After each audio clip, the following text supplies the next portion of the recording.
IB Nation, what's going on? It is a Monday afternoon, which you know means that we are doing Notre Dame Recruiting Hour. Of course, I am Ryan Robertson, Director of Recruiting at irishbreakdown.com, as well joined by Mr. Sean Davis, who is a recruiting analyst here at the show, as well as the co-host of the Lucky Lefty podcast on CFB Nation. Make sure to go check out that YouTube channel, as well as look up Lucky Lefty podcast on any podcast platform that you frequent. It's all on there. Make sure to give them a 5-star review as well as giving us a like right now. Hit that subscribe, share with your friends, hit that notification bell. We really appreciate that. 5-star review for us here at Irish Breakdown podcast would also be very much appreciated. We have a very, very jam-packed show today, to say the least. If everybody that hasn't been following, we are deep in the transfer portal saga that we have seen already take place. Thousands of players already in the transfer portal.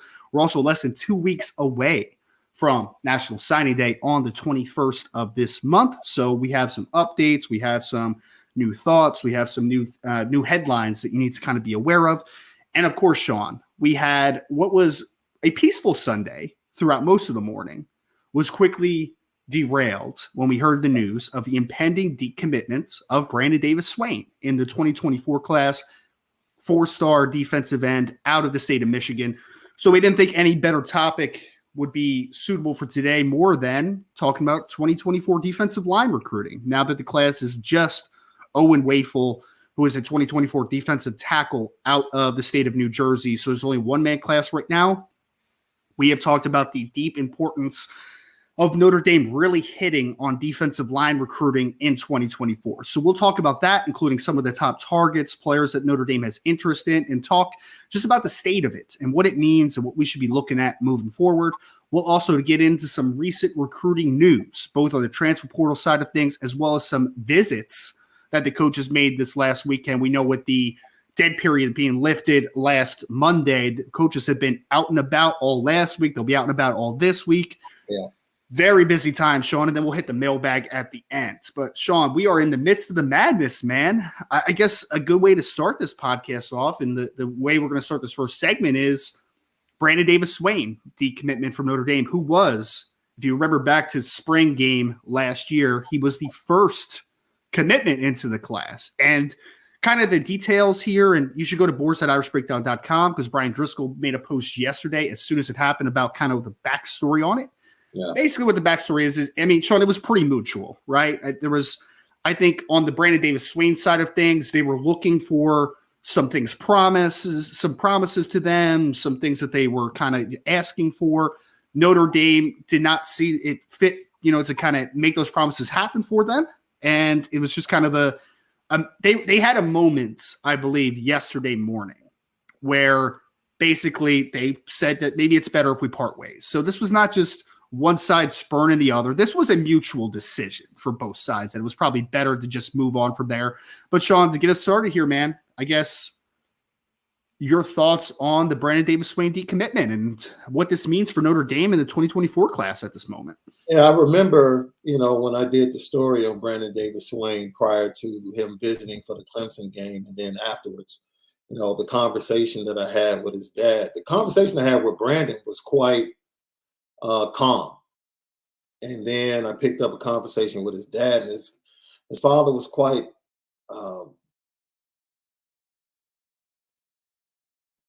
trying to find the right word,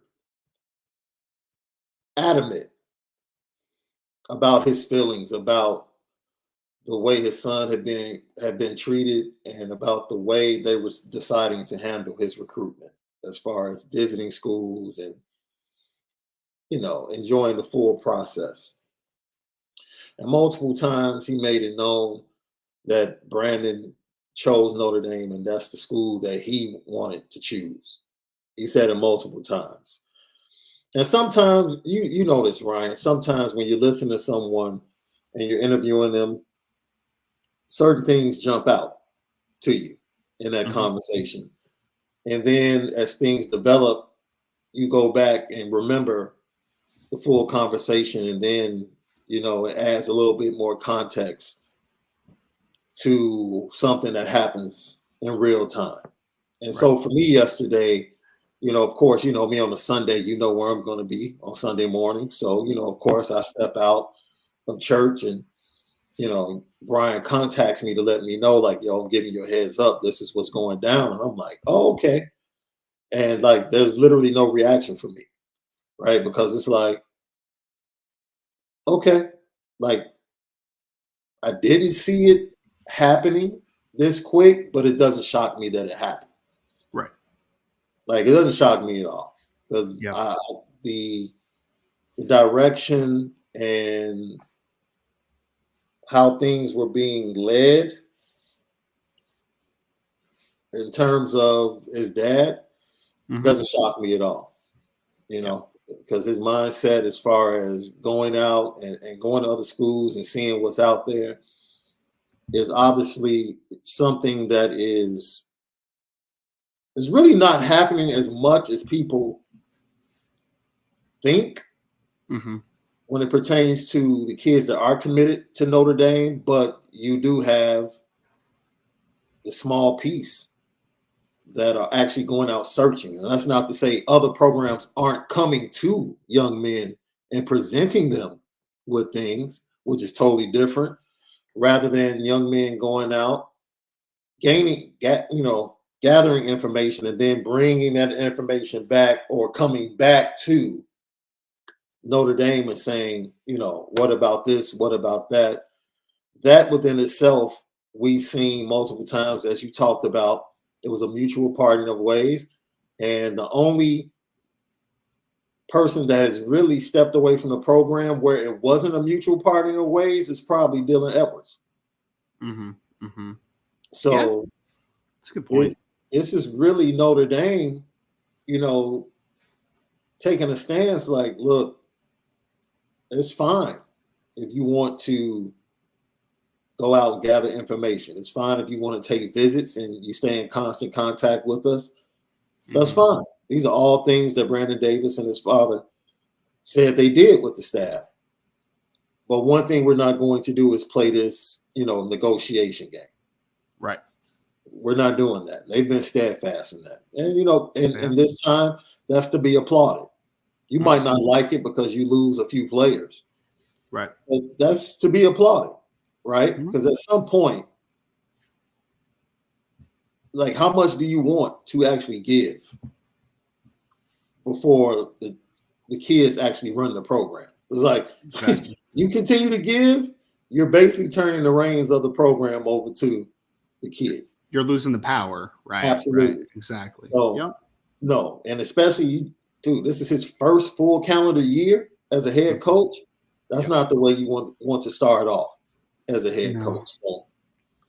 Sean, I think I want to say something about this particular recruitment, and you tell me if I'm out of line, because you've been a lot closer to Brandon in this recruitment than I have. Like, I've checked in on him, obviously, and saw how things were going, but you from the start have kind of been, the lead guy as far as talking to Brandon Davis-Swain. I think that he may have been a little premature with his decision initially, if I'm being completely honest, in my opinion. Just because we had no smoke that was a possibility, him leading up to the visits during the spring game and then making the decision. And I always kind of felt like, did that happen too fast, right? Did he make a rash decision? And I don't want to say that I expected him to decommit at some point, but I wasn't shocked when he would, take a visit here and there and, talk about, some of those things. And I don't know, like, it just, to me, it just felt like maybe he should have let everything kind of figure itself out a little bit earlier in this recruitment, right? I mean, like, that's just my opinion.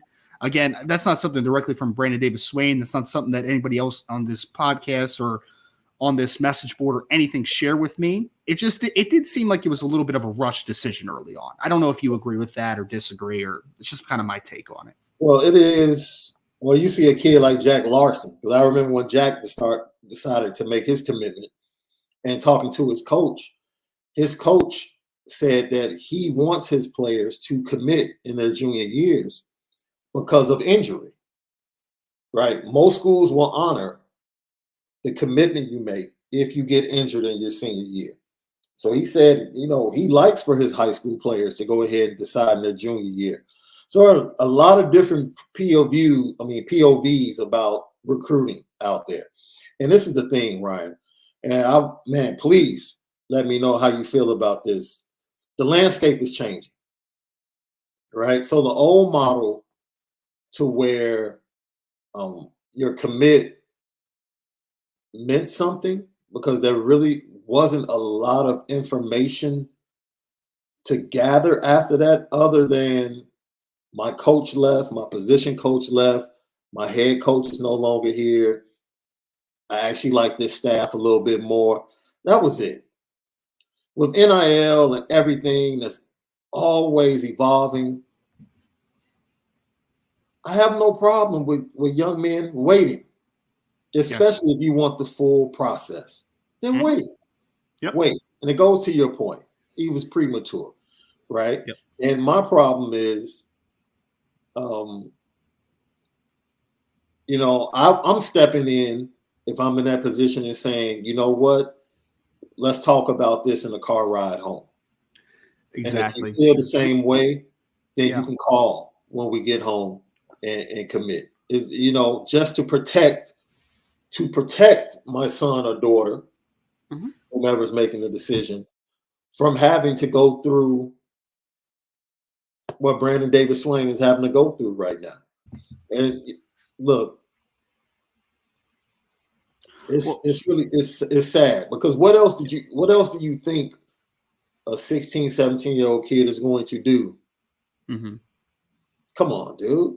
Like that's like at 16 having a girlfriend and then you show up to school the next day and you turn the corner and you see another beautiful girl and it's like, oh, wow, she's really pretty. It's like if you keep going on these visits, what do you is, you know, and I understand the full experience that you would want for your child, but at some point you have to be realistic about how they're going to see things. And look, I said this earlier, and I feel wholeheartedly. I think with the landscape changing the way it is, something needs to happen to whereas if you verbally commit to a program, that program should have an allotted time where they have to sign you to an NIL. I mean, not an NIL, but to a national letter of intent. That means, look, you verbally committed to this school, they have 90 days to sign you, which means you have 90 days to go find any deal or any other promise that you might want to bring to the table. And this is when this negotiation happens. Okay, now we're talking. What can you guys offer me? If I'm looking at NIL, I'm looking at this. All right. If you don't sign, you're automatically back to open recruitment. Like, period. Otherwise, why are we committing verbally? For what? Why are we doing all these social media posts? For what? For what? It's like we know what's going on. And at some point, the verbal commit has to mean something because it's the verbal commit that drives our show. It's the verbal commit that drives what we do. It's the verbal commit that drives all of the landscape, the publications, the platforms. If there were no verbal commits, they wouldn't be in the same type of business or have the same success. They wouldn't. So no one's going to get rid of the verbal commit, but you have to make it mean something. And it should mean something. So that within itself is something that I think will solve this rat race, you know, from the end of the season up to National Signing Day, which that is everybody offer as much as you can to try to flip this kid and flip that kid. And because at this point, and I understand, I fully expect kids to flip if there's a coaching change, right? If your head coach leaves, if your offensive coordinator leaves and you're a quarterback, and he goes elsewhere. I understand. Absolutely. But at some point, you know, people have to realize the model that was is no longer the model that's needed now. Take your time. Yeah, no, it's all good points, Sean. I would say this, right? I like one note that you made because I agree 100%. You know that when a player makes an impulsive like commitment on the spot to a coach, we know this for a fact. I mean, Notre Dame's done this a couple times already. It's like, you sure you don't want to wait? Like, you want to go home, think, make a proper decision, because they don't want people to rush too. Because the one thing that we haven't talked about as much, and I know some people are going to think this is insensitive, but like, whatever, I don't care. You can call me insensitive if you want. If I'm a coach that's recruiting and a player gives me his verbal commitment and he says, I'm fully in, it hurts your recruiting, the recruiting side of things though, Sean, because you know what it does when you have that spot filled up, you're not going to recruit that position anymore. And then a few months later, a decommitment happens and you just lost months and months and months of traction you could have built with a different recruit that could have filled that spot. Like, it hurts you. It does. I have no problem with players making the decision that's best for them. And sometimes kids do rush decisions, no doubt. Decommitments are fine, but I do agree, Sean, that like a window might be a good idea, some sort of window, because at some point, if a player knows that they don't want to be there, or that it may be a rational decision, right, and they draw it out a little bit, you just lost months and months of a relationship you could have been building with another player that could help your program that maybe was a better fit for your program, right, and better fit for them. It's just tough, man, because again, I'm trying to be understanding. What it does, I'm going to keep it all the way 100 right now. If people want to be shiesty and the hanger-ons want to come around, now they don't have to do it shady. Just gather the information and wait to National Signing Day. You don't have to convince a kid to decommit. No. Do your homework. Go get all the information and make the decision. That is the sad part, right? Because you had a kid, dude, what happened with him is everything you would love about college football. Right. He comes to campus on the Blue and Gold weekend, sees all the former players, sees all the tradition, all the pageantry, falls in love with his coach. This is where I want to be. And literally, we're telling kids that's not good enough anymore. That's what we're telling kids. To be a kid is not good enough anymore. To have the emotions of a kid, that's not good enough anymore. Right? Why? Because of business. So forget being a kid. Your life is all about business. Nah, I don't want to be the Disney star, right? That has a tragic ending when they turn 20, 30. Nah, I don't want to be that. Right? I would much rather my child slowly progress in their success. And I think this is trying to speed the process for these young men up and totally steal what it means to be like these kids. There's still, I'll take that back.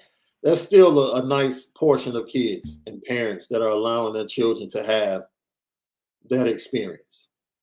But with each recruiting cycle, more and more, as this NIL evolution takes place, you're going to see the other side continue to grow.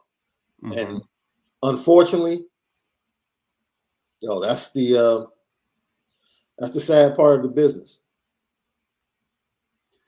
Yep, it sure is, man. It's very interesting. I know we're getting bombarded with news constantly here, Sean. Just want to throw a congratulations real quick to Keon Keeley, who finally committed to Alabama. That just happened a few minutes ago. We've talked about this a lot on this show. Weren't incredibly thrilled with the decision, but Keon is a great young man. He's going to do tremendous things at Alabama. So we're not going to spend too much time on that conversation. Just to wish Keon all the best of luck in the world, because he's a tremendous football player and a good kid. And I hope that everything works out for him down in Tuscaloosa. All right, Sean. So that's going to lead us to what 2024 defensive line recruiting looks like, right? Let's start with the commitment that we already have in the class if you're Notre Dame, right? And that is Owen Wafel, who's out of the Hun School here in New Jersey, in Princeton, New Jersey, which is about 35 minutes from where I live here in South Jersey. Yeah. So, Sean, I mean, honestly, like Owen Wafle is a really good baseline to start this class off with. You know, he's a good football player, man. I feel like some people out there just kind of have this perception because he's this like white try-hard defensive lineman that he's not very good. And it's, you know, it's a little insensitive, right? But in 9 football games this year, Owen Wafle had over 60 tackles, over 20 tackles for loss, 9 sacks, playing a like nose 3 tech position. He's a good football player, man. So I just want to start this conversation off by saying Notre Dame does have a really good defensive lineman that is committed in the class. I think that he's going to play a nose at the next level for Notre Dame, and I think he's going to be a really good football player. But obviously, this class is very important for the defensive line group of Notre Dame moving forward, because the one hole that you could find in this class for 2023 is that you don't have a true viper in the class, right? With when Keon decommitted, you have a lot of power, a lot of length, like Boubacar Traore. I just got off the phone with Armel Mukam before we got on here. You have Brennan Vernon, Devin Houston. That's a lot of length, a lot of physicality, a lot of power, and a lot of explosiveness. But none of those guys are true viper types, right, Sean? So want to open this conversation up because it's not just about vipers. Notre Dame also needs to fill out the rest of the defensive line class. We expect there to be between 3 to 4 guys, somewhere in that ballpark. And so let's start with the guys that we feel that Notre Dame's in good positions for so far, right? So 2 guys that I want to talk about that are out of the state of Connecticut. This is going to be a fun one for Notre Dame fans because I know a lot of fans here are big fans of what the Adamalola brothers have been doing for Notre Dame for the last few years. You got Jason and Justin Adamalola. Well, there's a new pair of twins in 2024, Sean, that Notre Dame appears high on, and I know for a fact that, you know, from sources close to them, it's them, that they are also very, very high on Notre Dame. So I think there's a lot of mutual interest between Jacob and Jared Smith out of the state of Connecticut. One, Jacob is more of the long viper type, 6'5", 225 pounds. Jared Smith is more 6'3", 6'4", 265 pounds. He kind of looks to me like he is going to be that's Jason Adamalola down the line. Like, I think he's going to be a 3 technique when it's all said and done, or he'll be that strong side defensive end if he ends up at Notre Dame. So the Smith twins are high on Notre Dame. Notre Dame is high on them by all accounts. And to my understanding, talking to Jacob, I believe dropped this one to me yesterday, that the staff is going to be out to see them this week on the trail. So Sean, Notre Dame has had success with a pair of brothers on the defensive line. I really like Jacob and Jared Smith. I'll be completely honest.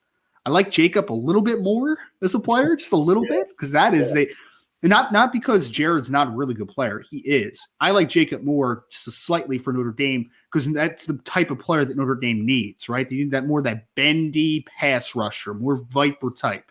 And then I think Jared Smith is a great fit though for Notre Dame, but Notre Dame out to Connecticut potentially, trying to really hard to close on a pair of brothers out there in Jacob and Jared Smith. I'm a big fan of the twins, man. I think they're really talented football players. Man, Notre Dame must have something going with these twins, right? Whether the Smith or the Robinsons. Like, both camps seem to love Notre Dame. So they are very similar to what we got with the Adamiola twins. Like, I guess, you know, the 3 technique was the better quote unquote player coming out with the Adamiolas with Jason, you know, but now, you know, you're talking about the bench, which goes back to the latest offer, but I'm sure you'll get to that. Finding a guy that can run that, you know, the hula hoop drill, like I'm sure you've run it before in practice. When you can find guys that can run that hula hoop drill and you see them lean and bend to get around the corner and rush the passer, that's a gift, man. That's a gift. Like, because, you know, everyone can't do it. They can't be, I forgot. Oh man, why am I drawing a blank? Just towards ACL with the Bills. Von Miller. Von Miller, yeah. Like, you know, those Von Miller types come along every now and then, you know. It's God-given. I love both of the kids. And the one thing I would like to point out is that the 3 technique is one thing, the pass rusher is another, and I'm sure we're going to get to this. that big dude is in need as well. So there's a lot when we talk about this 24 class along the defensive line as the days continue on. I'm sure we'll get deeper and deeper and deeper into the conversation. But you're absolutely right. It's good to be sitting in a great place with these kids. And, I expect them to catch a little bit more heat in the spring. I expect bigger type programs to turn up the heat. Notre Dame is going to have some company. And I'm glad Notre Dame got in early to set a relationship. And that's going to be the trend for Marcus Freeman and his staff. That's something they have to do. They have to get in early. They had to get in early on Keon Keeley and hope that they can hang on. It's the same thing with them. It's going to be the same thing with the Robinsons, and it's going to be the same thing with some of the defensive line guys we're going to continue to talk about today. No doubt about it. I mean, so those are two players that Notre Dame fans should keep close eyes on. Again, Jacob Smith out of the state of Connecticut and Jared Smith, his twin brother. Jacob, again, if we're talking about edge recruiting versus interior defensive line recruiting, Jacob is 6'5", 225 pounds. He's that true viper. He's going to be about 245, 250 pounds when all is said and done. He's got that long frame, really long arms. And then Jared Smith, again, kind of more that Jason Adamalola type. Could maybe just stick at strong side defensive end on the next level, but he is about 6'3", 6'4", 265 pounds right now. Will probably be a 6'3", 6'4", 285-ish, 290-pound defensive tackle who's got some penetration skills. So keep your eye out on the Smith brothers in the state of Connecticut. Very talented pairing. Sean, I know you were talking about getting some length, right? Getting some power, getting some size on the defensive line. This kid is not a nose tackle. We'll get into a couple potential nose tackles in this segment. But a player that I wanted to talk about that I believe Notre Dame is in a very good spot with and that Notre Dame has high interest in by all accounts, that is Mr. TJ Lindsey out of the state of Arkansas. He's out of Bryant High School in Arkansas, Sean. You want to talk about length? My guy is 6'5", 270 pounds, and he's got vines for arms, man. Absolute vines. Plays on a very good school in the state of Arkansas. Bryant is a very, very good team. Didn't see how they ended up this year, but at one point they were still undefeated late in the season. So they are a very good program. He is more of this. He's the big end who also might be a 3-tech eventually. Like his body looks like to me, and I'm not comparing him 1-for-1 to Stephon Tuitt, but that's what the body type looks like to me, right? Like I think that he can be 6'5", 300 pounds at some point. Like I think he has that type of body type because if he's 270 right now, he has a lot of room left to grow in that frame. So if we're talking about a guy that can play some big end, some 3-tech down the line, TJ Lindsey's a guy that has high interest in Notre Dame. Notre Dame, believe, likes him a lot as well, kind of reciprocate that interest. And he also told me that they're planning to get out to see him sometime soon over the next week or so. So TJ Lindsey, the other guy, Sean, that I would say Notre Dame has a very good shot with right now, and that I think is also high on Notre Dame in return. Yeah, and like you said, once again, right in line with Marcus Freeman and what he's expressed from the time he's defensive coordinator that he wanted to improve on the defense, right? Length, range, athleticism, not only in the linebacker position, but in every position room on the defensive side of the ball. Lindsey fits that bill. I'm looking forward to seeing how he feels out for me. Like that's the first thing that jumped out to me when I saw his film, like, yo, what is he going to be? And it's always interesting, like to be a fly on the wall, like the first day Matt Balis meets with guys.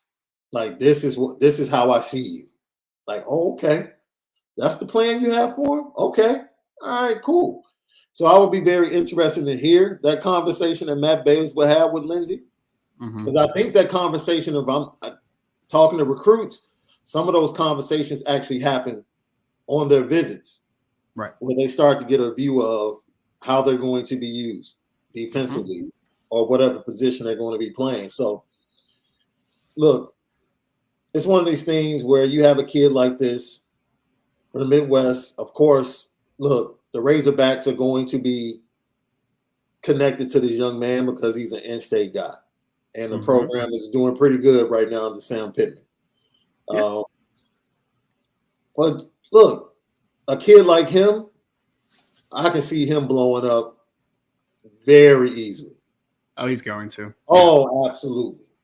Absolutely. Because Sean, he has got that frame where I think if he could be 290, 300 pounds and not lose a ton of athleticism, right? Like, because athleticism is not really the name of his game right now. His game is length and power. And those things, you can keep adding weight to that frame and it's only going to improve those things, right? Like, you're not going to take away the flexibility he has. You're not going to take away the foot quickness because that's not really how he wins currently. He wins by being a massive, long dude who just can't get reached. That's what he is right now. So, again, don't want to compare anybody to Stephon Tuitt from a playing perspective because I'm not saying that he's nearly that caliber of player. What I'm saying is body type, I do see some similarities because I do see him, because you made a good point about Matt Bayless and the strength staff, right? I'm sorry. Someone in the chat said I'm saying right too much today. I will get that figured out. Okay, folks? I will get it. I promise. I'm sorry. So all of us have our fillers. You know, I don't very much often at all, right? Like, that's not one of my fillers. I guess saying right is my occasional filler. So I'll get back at it. No, don't worry. We're in constant improvement on this podcast. So, Sean, when I was talking about TJ Lindsey, right? I just did it again. I'm an idiot. I need a shock collar, man. This is so bad right now. TJ Lindsey, though. We've seen Notre Dame now. We've seen them start to try to play, I think, a little more 3-down looks over the last couple of years. We've seen that. Mm-hmm. And TJ Lindsey, for me, is the perfect player that could potentially fit into a system that utilizes 3-down a ton. Because this is a bona fide 5-tech, 4-eye. When you look at him, like, that length is just such a big plus. Because, I mean, if you remember when Stephon Tuitt was at Notre Dame, they ran a lot. They ran a lot of 3-4 when he was there. But then he was an athletic enough kid where if you went to a 4-down, you could just line him up as defensive end and he could do those types of things. TJ Lindsey is the same player for me. I think he's by far a better player inside than he is outside.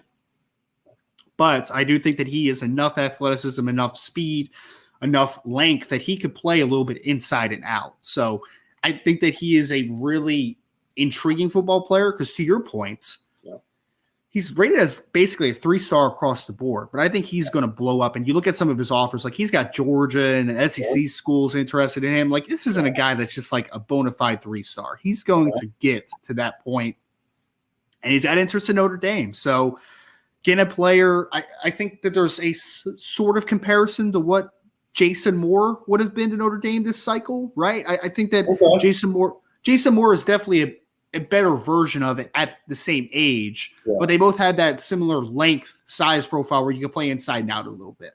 Yeah, I can see that. To it, man, you know what? I think moving forward, I think Notre Dame probably wants to get to that depth and variety of types along the defensive line and that Viper and Rover to be able to disguise fronts.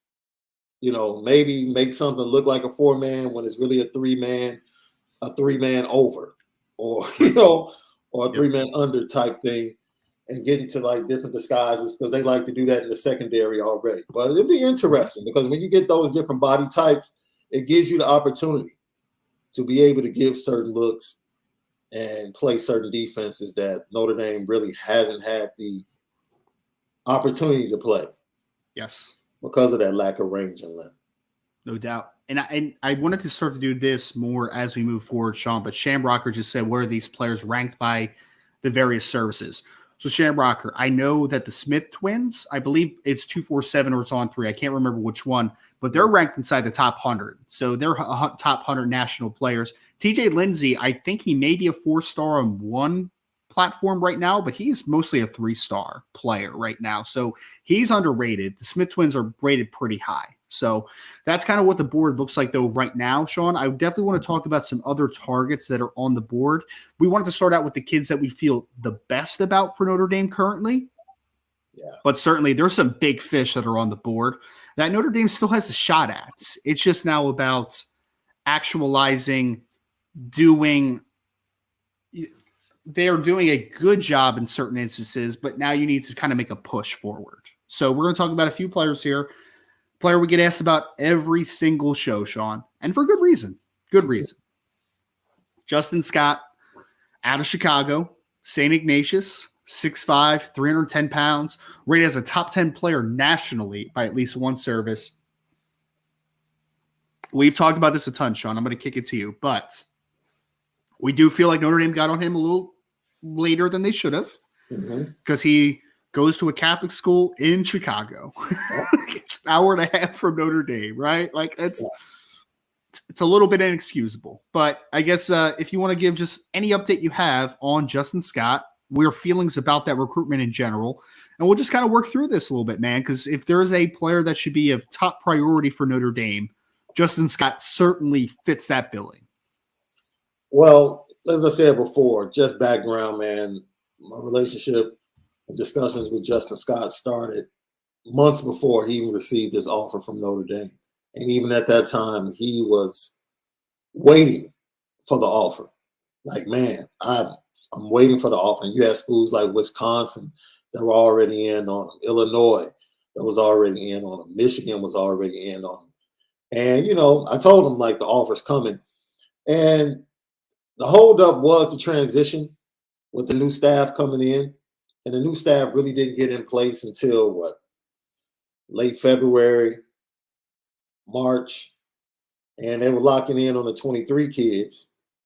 And, you know, it just took time to get to the 24 kids, which, dude, anybody could have sent this behemoth an offer. It really didn't take much film evaluation. Like, he's from Chicago. He was like a 5-star. Sean, because even off his sophomore film, man, like, you know, he was a raw player, like most sophomores are, but the kid is stupid talented. Just stupid talented. And just to talk about Stephon Tuitt types, they literally moved him to a big end in a 3-man front halfway through the season. They went away from a 4-man front and moved him to the end in a 3-man front to get him more pass rush opportunities. And of course, he was great at it. So this is just the type of talent he is. And now they're in a dogfight. This could have been a much easier position for Notre Dame to be in, but now they're in a dogfight, right? Because now everybody's in on him. He was at USC for the Notre Dame game, you know, and talked about how great at the time he had out there. So, you know, like I said, we'll talk about this defensive line recruiting as the days get closer to National Signing Day. We'll dig a little deeper on that. But unfortunately, you know what? Well, there's one move that would actually jump them or make everything great. But some dominoes would have to fall for that to happen. But, you know, we'll save that for another day, another time. I mean, Sean, I'm gonna categorize it like this, right? I don't think Notre Dame did a great job early in this recruitment, getting on him so late. It's kind of leaving it open to other schools, obviously, kind of like you were talking about as well. But there's no excuse for Notre Dame not to land this kid. There's not. I mean, he's right in their backyard. He's a 5-star. He's what they need more of on the roster, too. I mean, they need that 6'5", 300-plus pounder that can be that potential nose, play some 3. You got to get him. So at that point, yes, you need to. If you're Notre Dame, you may have not gotten off to the best start in the Justin Scott recruitment, but you now need to put your head down and fight, because Notre Dame is not out of this one, folks. Like, I just want people to understand that. No.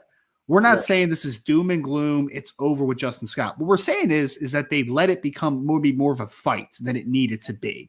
I think that Justin Scott, would it be shocking, Sean, if they got on him early and he would be in the class right now? Like, would that be shocking to you? It wouldn't be shocking to me. I think that he. No, that's what I'm saying. Like, the conversations that I had with him earlier, prior to his offer, were, like, that would be kind of a dream scenario. Like, I'm waiting for that offer. And it's like, Yeah. it didn't come. So, and then when it finally came after the blue and gold game, it was like, what took so long? I don't understand it. I'm not there in the building, but it was a layup. It was a layup, in my opinion. And there are a lot of kids being in the pipe. There's a pipeline. You wrote a great story on the St. Louis pipeline. It's up on IB right now. Yeah. Yo, Chicago needs a pipeline. They do? Like I look at a kid like Christian Bentanker. Look, a kid the tight end that has offers from everybody. All right? And let's go, look. If you feel like you have a shot at better players, that's fine. But at some point, the value of a pipeline from a city like Chicago for the program that Notre Dame is, that's pretty important, know. And he's from the film I've watched, he's a darn good player. And I just wonder, in that 24 class, there's no way Notre Dame should go over. Right. In Chicago. No way. No doubt about it. 100% agree. And we had a question here, Sean, from Shamrock Sean, that says, Ryan, does recruiting hour include transfer portal recruiting? Of course.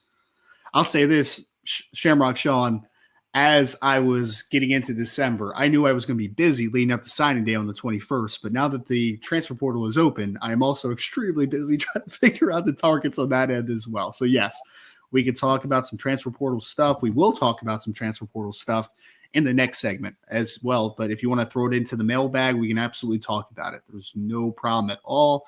We're here to answer any questions that you all have. But I mean, getting back to Justin Scott, Sean, you have to land that kid. You have to. So whether that is Al Washington up in his game or Marcus Freeman getting more involved or Al Golden having a concerted effort in it, whatever it is, you have to get in this conversation because him growing up in Chicago, he knows a lot about Notre Dame, right? Like he wasn't following Northwestern football. No. Which is a nice school right in Chicago. But you know that the brand is Notre Dame football in Chicago, right? Like that. So you have to get that type of player, man. You have to. Because I'll say this. Junior film for Justin Scott was impressive. I texted Sean, I texted you one day, remember? And I was like, I might look at him at offensive tackle. Absolutely. He's good, man. This was his first year at tackle full time. That's wild. He's better. He's a better tackle than quite a few in the 2023 class that are pretty highly touted. So, yeah. Now, the good thing is there is a very strong connection with him and Cam Williams, who is a 24 commit wide receiver. Yes. So, and Cam's been on him, man. Cam's been on him. They talk constantly. So, it's time for Notre Dame to turn up the heat. Brian, I don't know what the recruiting schedule is, but I have a problem. I would be at that young man's school like every week. Yesterday. If I could. Like at every practice, I would be in the weight room watching him work out. Like he would know that Notre Dame is like the school that wants him the most. Yeah, because we've seen some recruits, Sean, that like I talked to Jason Robinson and I had an update on him on the board maybe last week. He's the wide receiver that's committed to USC in the 2024 class. He visited Notre Dame for the Boston College game. Right. And he talks so much about the fact that Chancey Stuckey and people close to him told me that Chancey Stuckey is just on him, man. Relentless, won't stop, won't leave him alone. Like that's the type of stuff you need right now. We're talking about absolutely. Stuff you need. Yeah, right, relentless. Let me tell you something, man. We finished practice, right? It's like it's an hour 15-minute trip. Mm-hmm. Hour 15-minute trip. You can be back just in time to get in bed and get right back up the next morning. As many times as you need to make a trip to Chicago for this kid, you make it. You get a car service. It's just like pick me up every Wednesday. This time I'm going up there every week until this kid is in the class. Period. He's a must get. Yep. Must get. Yep. No doubt about it. And he's a very important cog potentially in this class. Notre Dame's in it, but it's going to be a dogfight, to your point, Sean. Like that's what it's going to be. Another player that I think Notre Dame has a chance with, but it's actually, I'm going to throw two players into the board here, and then we'll finish up the segment with this. So there's two defensive ends that I think Notre Dame is in the conversation for, but there's a lot of work that needs to be done moving forward. One is Williams and Nwaneri, who is out of the state of Missouri. He is a Lee's Summit North kid who Jeremiah Love and Christian Brothers just beat in the state championship game. Williams and Nwaneri, 6'5", 240 pounds, considered a top 10 recruit by at least one service out there. Really talented defensive end, Viper type, but I also think that he could be a strong side defensive end down the line because he's got a frame where I could see 265, 270 pretty easily if he develops properly. And then you have Elijah Rushing, who's out of South Point Catholic High School in the state of Arizona. Another kid, 6'6", 6'5", somewhere in that ballpark, 235 pounds. He is your true Viper type because even if he gets to 260, he is still going to be a legit athlete at defensive ends. He is a 5-star caliber football player, considered a top 10 recruit by two different services so far. Sean, those are the big fish on the board right now. And I'll say this.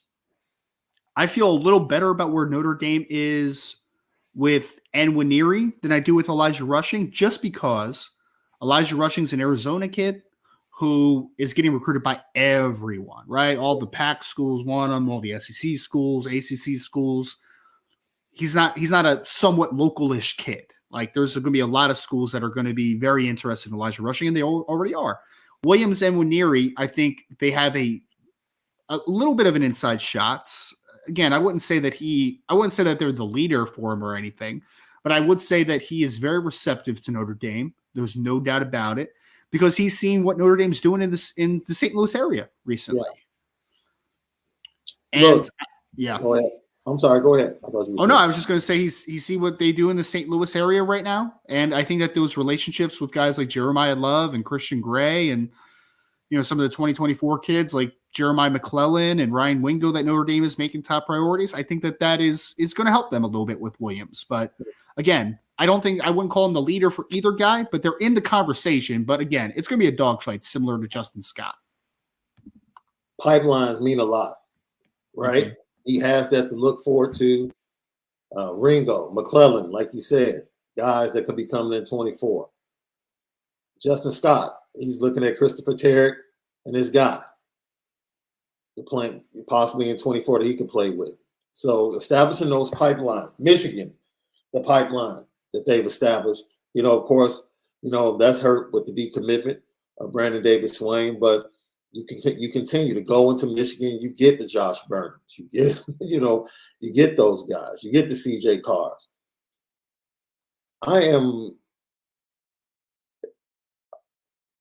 I'm just excited to see what can happen, because there's a lot of show and prove right now, right? And you look early on, we can be honest, right? We put Chancey Stuckey under the microscope fast, right? Which might have been unfair, Ryan. Like, dude, he just got here. But it was paramount that wide receiver room got numbers in the 23 class, like paramount. And he did the job, right? Whether or not you think it was unfair.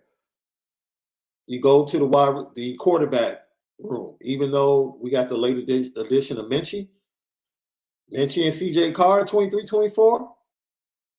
Okay. That position. No need to Dealer McCullough, you're good. We don't even have to talk about you. Even with the loss of Dylan Edwards, who was going to be a Mr. Do It everything, Dealer McCullough's done a great job. We go to the defensive backs, Mike Mickens, great job. Chris O'Leary,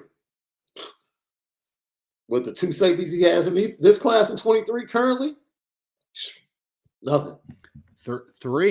3 safeties in the 2023 class. Yeah. Linebackers. Center, Osbury. It's like Drake Bowen. Like, okay. And then honestly, there's one position we come to. And it's just like, it's just not stacking up. Yeah. It's not stacking up. Like, and it is, can you say that it's unfair because it's a short time span? Okay, I can give you that. But this 24 class is it. This 24 class has to be spectacular. Has to be along the defensive line. I almost want to say you need 2 Vipers in this class. Yeah. I mean, because you're looking at quick fixes right now, right? Notre Dame's talking about Justin Adamalola maybe coming back for a 6th year. Like that'd be great for the 2023 team, but that's a quick fix, right? Right. You're doing that because you couldn't get Keon Keeley in the 2023 class. Like that's why you're doing that. So yeah, I mean, you almost need to double down because I mean we're all excited about Aiden Kabira and Joshua Burnham, but you don't know what those guys are at this moment. Like you don't know what they are. I'm excited about what they could be, but you don't know what 100% they are.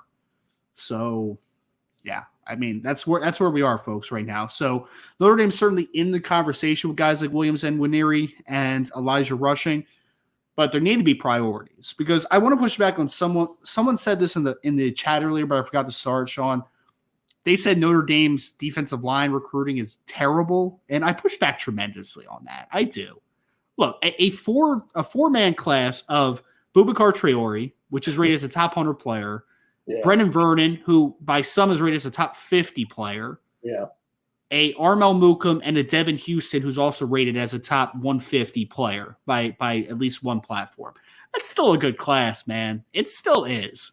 Is it as good as it should have been? No, it's not. No. I will 100%, right? Like, you should have had Keon Keeley in this class. And Jason Moore in this class. And then you're talking about it being a good to very good class to a historic class. Like those are the differences there. But it's not a bad class. Defensive line recruiting is not bad.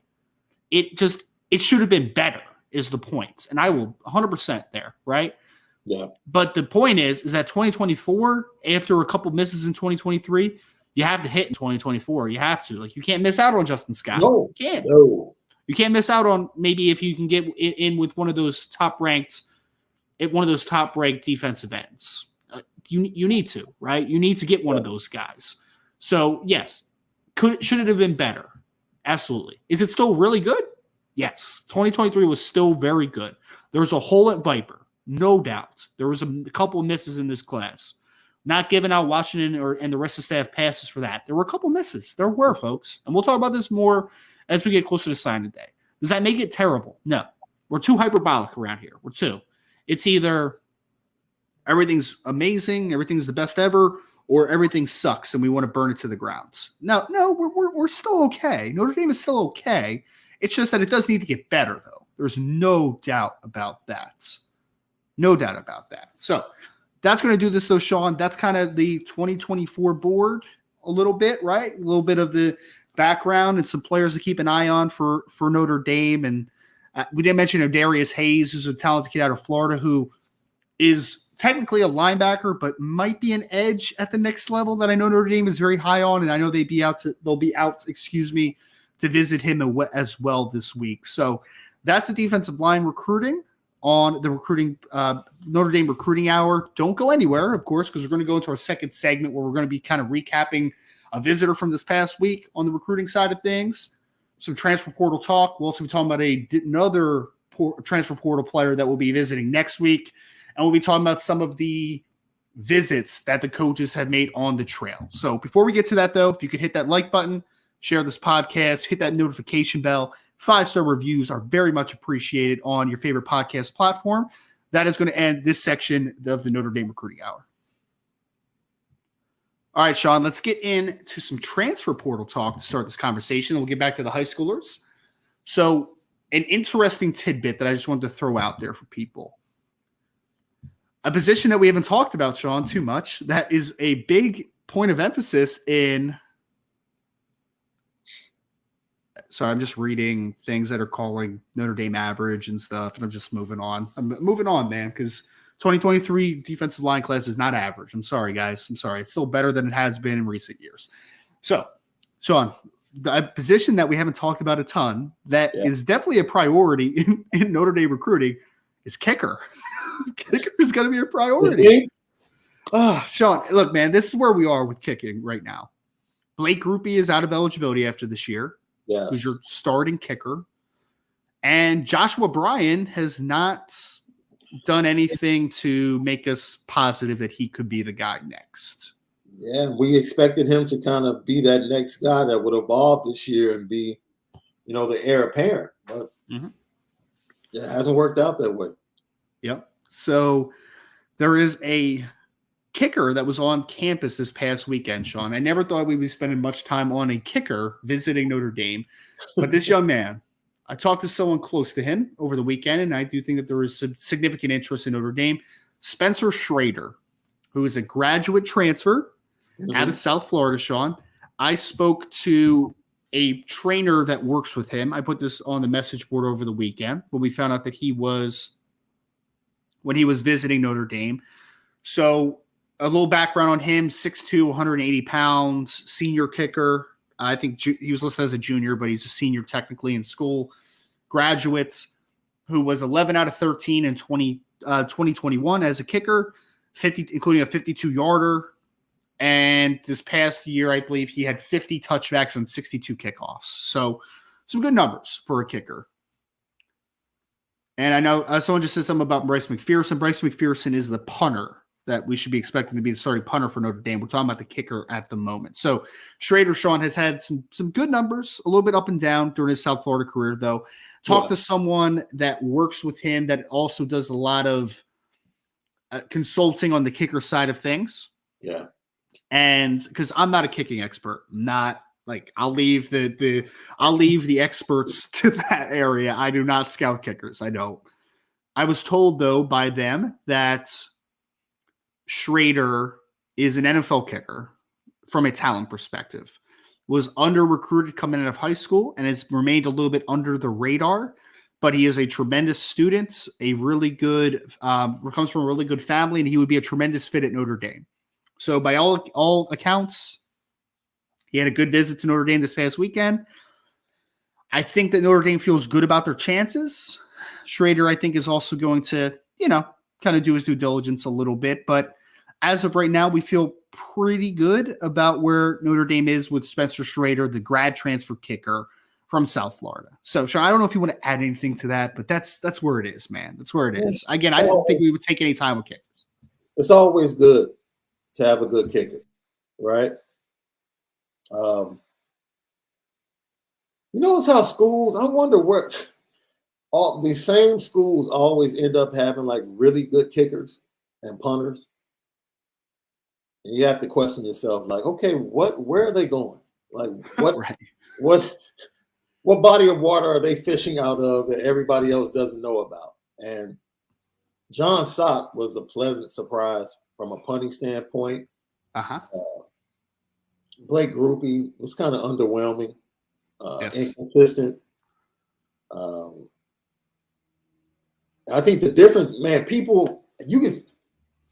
the thud that would come off of his foot to be that small is what kind of stood out when we first saw him in practice. Like, yo, this little dude has some pop in his leg. A little bit, yeah, a little bit.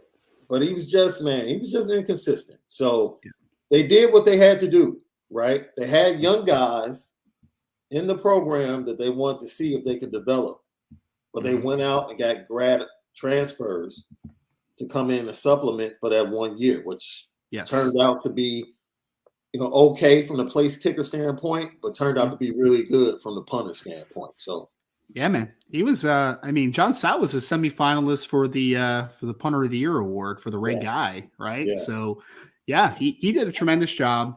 Unfortunately, they're both out of eligibility, so you're replacing the punter. Luckily, I think that Notre Dame feels good about Bryce McPherson and his future. And he was able to redshirt. So you're going to have potentially 4 years of Bryce McPherson as your main punter. Yeah. So you're getting back to the high school recruiting side of the specialists there. You have your long snapper just announced that he's returning, Michael Vincent, which is great, but you have to replace the kicker.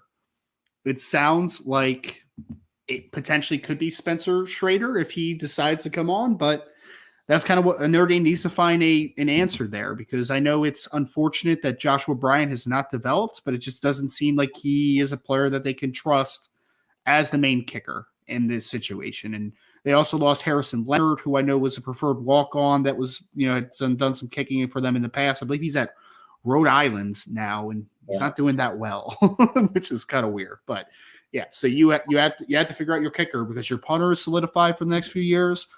You have your long snapper figured out for next year at least. So you need to figure out that kicker. So Spencer Schrader could be that guy. Another graduate transfer, Sean, that he actually announced this on Twitter earlier today. And so I think that we should talk a little bit about the maybe potential need at wide receiver for depth. So Caleb Smith, not the Caleb Smith from Reedy High School in Texas that's committed to Notre Dame in the 2023 class, very talented player. Talking about Caleb Smith, who is a graduate transfer from Virginia Tech, listed at 6'2", 222 pounds, massive kid, absolutely massive. I checked in with a Virginia Tech source, Sean, that told me, let me read verbatim here, word for word, so I don't mess words here. So I asked him what his opinion was on Caleb Smith, and he said he is extremely long, deceptively fast, and has really good ball skills. So I'm like, oh, that's a good endorsement, man. Especially since he's leaving the program, right? Like, that's nice. But yeah, so a talented kid. Now, I want people to understand this, though. Notre Dame, by all accounts, by all sources close to the program that we have, Notre Dame feels really good about their wide receiver group that they have coming back next year. Okay, they have potentially the four players that were already set to return: the Jaden Thomases of the world, the Renzo Styles, Deion Colsey, Tobias Merriweather. They also have a 4-man class coming in of Jaden Greathouse, Braylon James, Rico Flores, and Caleb Smith. They feel good about that talent in that room. They are not entertaining portal wide receivers to necessarily come in and be the guy, right? Like, that's not necessarily what they're looking for. They're looking to help the depth issues that they've had at wide receiver with how things were left after Del Alexander left, right? They didn't have a ton of depth at receiver. So any receiver that they are potentially to bring into the program is a player that is going to come in and help depth immediately. And then if they give you anything else, that's obviously a huge bonus, right? But I just want people to understand, this is not a push against the talents. Notre Dame is very happy with the players that they have next year, and they believe that they have a group that can be very, very productive. But there may be a need for a guy to come in and help the numbers aspect of everything, to help the depth. So can Caleb Smith be that guy? We'll see. He's going to visit Notre Dame this week. He obviously comes from Virginia Tech, which is a very good academic institution. You have to be a very smart kid, obviously, to go to Virginia Tech. And he's a big, long, and pretty athletic wide receiver. So Caleb Smith, wide receiver for Virginia Tech, Sean, visiting Notre Dame. Again, just want to reiterate, not necessarily to be the guy at Notre Dame, to help with the depth and the numbers issues that Notre Dame has right now. Depth, leadership, all of that. He was a captain, Ryan. He wore a C on that chest for Virginia Tech. So you're getting a guy that can come into a room and be a presence as a leader. And that's kind of what they had in Joe Wilkins for a lot of the young guys. And his departure now, along with Avery Davis, who were pretty much the two guys in their room that were the leaders. Now they bring a guy in there that can kind of command that room and help in bringing some of the younger guys up. He does a lot. He's outside. They use him in the slot. He can find the creases and zones. He can make plays, 50-50 balls in the end zone and back shoulder throws. Like you said, big body and he's long. Big target. And that's something that falls in line with – you saw how comfortable Drew Pine was when Deion Colsey came back. It was easy. He's a big – why? Because he's a big body. It was easier for him to see. And Tyler Buckner is not much taller. So if he's playing or he's the quarterback or whatever quarterback they go out and get, they'll have some big bodies to throw to. And I just think he brings some intangibles to the room with being a leader and a former captain for Virginia Tech that could be beneficial in that wide receiver room, especially with the youngsters they're bringing in the 23 class. You know what is going to be funky, though, Sean? I know we didn't talk about this, but Caleb Smith from Virginia Tech and Caleb Smith that is committing to Notre Dame in the 2023 class, committed to Notre Dame, both spelled the same name. They're exactly the same. Kaleb Smith. Yeah. If both of them end up in Notre Dame, that is – how are they going to figure that out? I don't even know how they're going to figure that out. They have the same exact name. It's going to be like Caleb middle initial Smith on each uniform. K1 and K2. K1 and K2. I love that. I love that, man. That's going to be so funny. What's your name? Caleb. Oh, that's my name too. That's my name too. How do you spell it? Oh, same, man. Right. Wouldn't it be great if they had the same middle name too? That would be so fantastic. That would be way too much.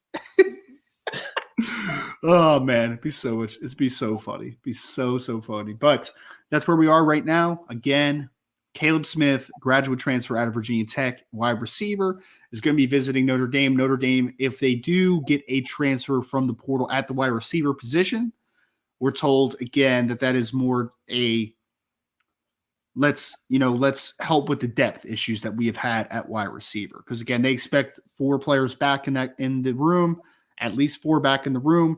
They expect the 4-man class to come in.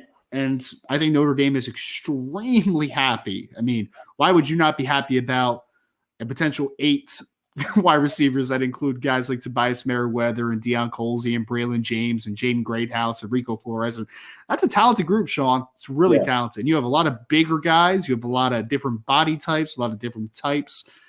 It's going to be nice, man. It's going to be nice. Notre Dame should be excited about the wide receivers. Whoever the quarterback is next year, whether it's Tyler Buckner or a grad transfer, it's going to have plenty of options at wide receiver. There's no doubt about it. I think that's a position, Ryan, that is probably going to go quicker than others in the portal, the wide receiver position, because we're starting to see dominoes fall already.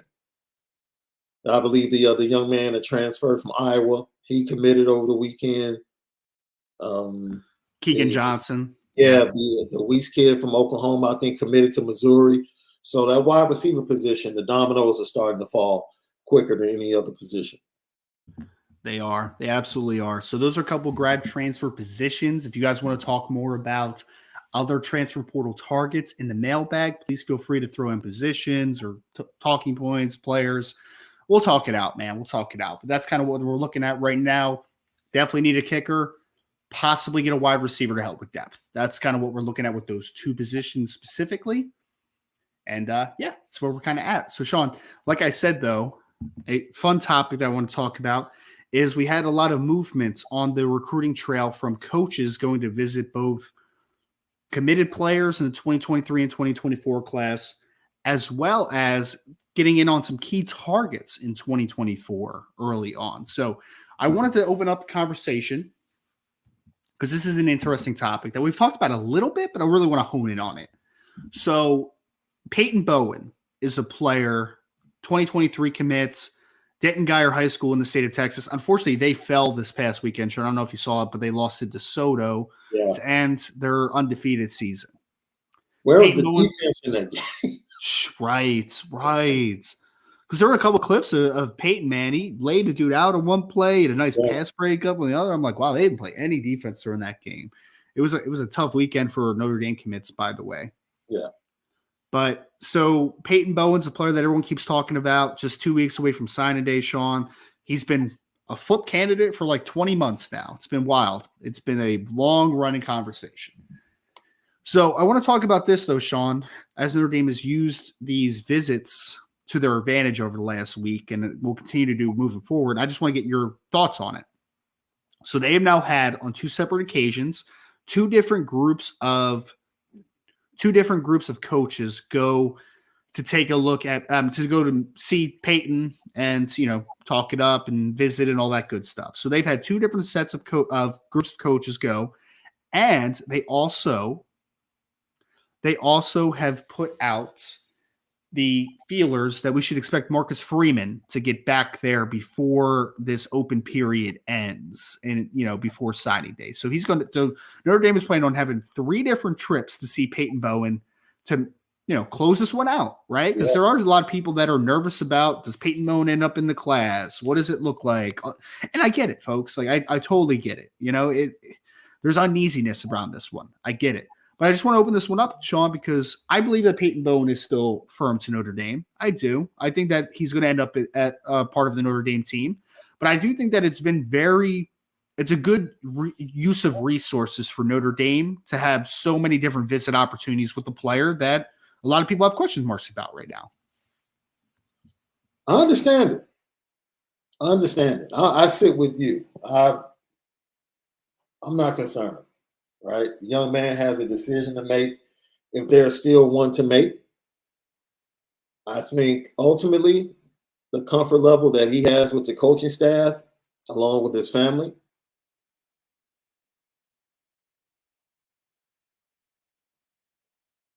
you do what you have to do. I'm glad Marcus Freeman is going to get out to see him again, to reassure him, to let him know, like, look, we expect you to be in this class.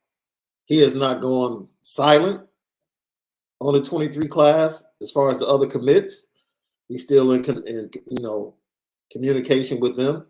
So, that's the one thing I've been waiting for like the guys in the 23 class to say, man, I haven't talked to him. Like, that would be the first sign for me to say, oh, okay, like, what's going on? Haven't heard that. So that was the first red flag for us with Keon. Yeah. Like, all of a sudden he just went dark on us. We haven't heard from him. So it hasn't happened. And I know we want the calendar to keep flipping days and speed up this time to get the National Signing Day. But it is what it is, right? You know where he sits with Notre Dame, and you know who's coming after him. Like, it's really simple. It's really not that frustrating. You know where he sits. You know who's trying to pry him out of the hands of the Notre Dame class in 23. And now we sit and wait. The one thing, and I love seeing the coaching staff being aggressive with the situation instead of sitting back and just resting on their laurels. So, yes. Sean, all I'm going to say is, and I've talked about this a couple times, but there's 2 sides to the Peyton Bowen thing. There is. Are there things to consider and to be uneasy about? 100%. Don't blame anybody for feeling the way they do. Yeah. But all I'll say is this, folks, and this will remain true whether Peyton Bowen ends up in the class or not, is that there was a lot of bad information that was put out there. A lot of information that we know didn't come from the Bowens. I mean, that's just what it is. So if Notre Dame does sign Peyton Bowen, if he does sign on the dotted line on the 21st, all I'll say is that we'll have some things to say. Right, we'll leave it at that for now. But a lot of misinformation that was put out there. And I think I will say this: mm-hmm. The season is over. Yep, he'll probably lick his wounds for a few days, and then he'll start to reflect and have some conversations. So yeah. This is when it gets real for him, because I think the season has been a welcome distraction. Yes, I think so. Yeah, I think so, man. I think so. So, yes, and someone just asked if I'm confident Peyton signs with Notre Dame. I feel the same about it. I expect him to be in the class. That's just all we're at right now. Like, there's nothing that has changed my opinion on the whole circus, right? Like, it just hasn't. I think that Peyton will end up in the class. Am I going to predict it? No, because, we already been burned by Keon Keeley once, right? Like, it's already happened. So I'm not necessarily going to predict it because kids change their minds and change it quickly. But at where I am right now, I have no reason to feel any less confident that he ends up in the class. That's where we are. That's where we are. If we do have any reason to feel less confident, go to boards.irishbreakdown.com, and that's what we'll talk about. We'll give you the update. So that's where we are. That's where we are. Next recruit, though, Sean, that I want to talk about. This is a really important one that Notre Dame made the travels last week They brought out all the heavy hitters, Sean. I know Marcus Freeman was out there. I know Dylan McCullough was out there. I know Chancey Stuckey was out there. Tommy Reese may have been out there at one point, maybe not, but they brought out all the heavy hitters to check out the St. Louis area. And first topic that we'll talk about is that, hey, they went out to see Christian Gray out of the Smet Jesuit, who is a 2023 cornerback commit for Notre Dame. Going to sign here very soon. Jeremiah Love, Christian Brothers, running back commits in the 2023 class as well. Both top 100 caliber football players in the 2023 class. Extremely talented. We've talked about Notre Dame's eagerness and the mission to continue to recruit St. Louis area and just the state of Missouri to a higher degree, which we've seen, especially last year. And then you talk about guys like Tyson Ford and Gabriel Rubio before that, Kyron Williams, done pretty good in that St. Louis area. So, Sean, sorry, go ahead. You think? They've done pretty well, man. They've done pretty well. But, Sean, the point is that they need to continue to do well going into 2024. And they were out to see a couple talented wide receivers while they were visiting guys like Christian Gray and Jeremiah Love that same day. They went out to see Ryan Wingo at a St. Louis University. And they also went to go see Jeremiah McClellan, who is the teammate and friend of Jeremiah Love for Christian Brothers. So quick updates here. I'm told that both meetings or both visits went really well. They were both school visits, obviously. They went out to the school.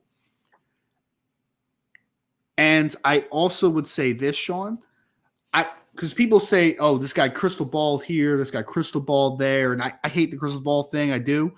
But I remember people freaked out about a month ago when Ryan Wingo was crystal balled to Tennessee. And then, so I reached out to some folks close to Wingo and that side of things. And they basically had said, like, he's in no rush to make a decision. Like, I don't know why people are crystal balling. Like, I'm not saying that he was going to end up, at Notre Dame or he's not going to end up at Tennessee, but it was just at that point, it was just kind of like, really, guys, like, what are we doing? Like, why are we doing this right now?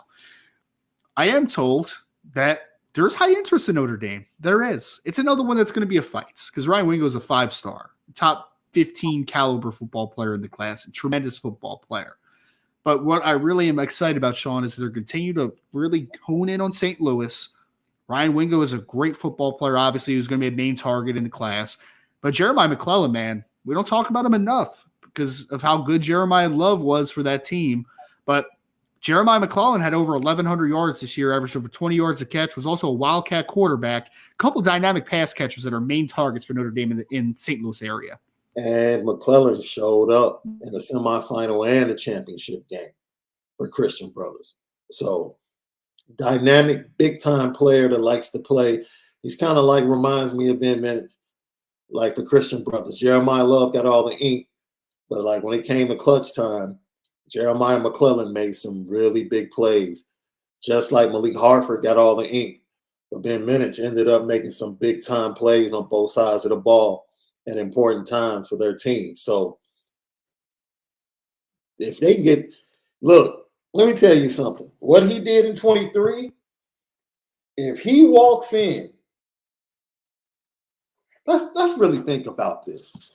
Let's think about this, Ryan. Braylon James, Jordan Greathouse, Jaden Greathouse, Rico Flores, Caleb Smith, and if Chancey Stuckey walks in the building and his first 7 commits end up being McClellan, Wingo, and Cam Williams, plus those 4, are you kidding me? Are you kidding me? He has reversed everything that the previous wide receiver coaches did to that wide receiver room in a span of a year and a half. If it goes the way we hope it can go in recruiting with those guys, I love where they sit with Ryan Wingo because of the relationship with Cam Williams. Absolutely love where they sit. Absolutely love where they sit. McClellan, I think the connection to Jeremiah Love and the ability for Jeremiah Love to watch him progress is going to weigh in heavy. And the comfort level for all of the St. Louis guys that are there. Gabriel Rubio, Kyron Williams was there, Tyson Ford's there. You're going to have Jeremiah Love there. It's like, yo, there's going to be a comfort level. So I really believe you can snag both. Now, with both of them being guys in the St. Louis area, would it be a situation where one will say, well, man, if he goes there,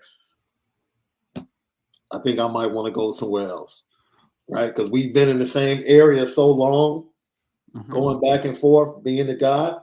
And that could be part of the conversation. But sure, look, where they sit in the building, once again, go look at the article that Ryan wrote about all the great talent in 23, 24, and beyond, and Notre Dame tapping into that St. Louis area.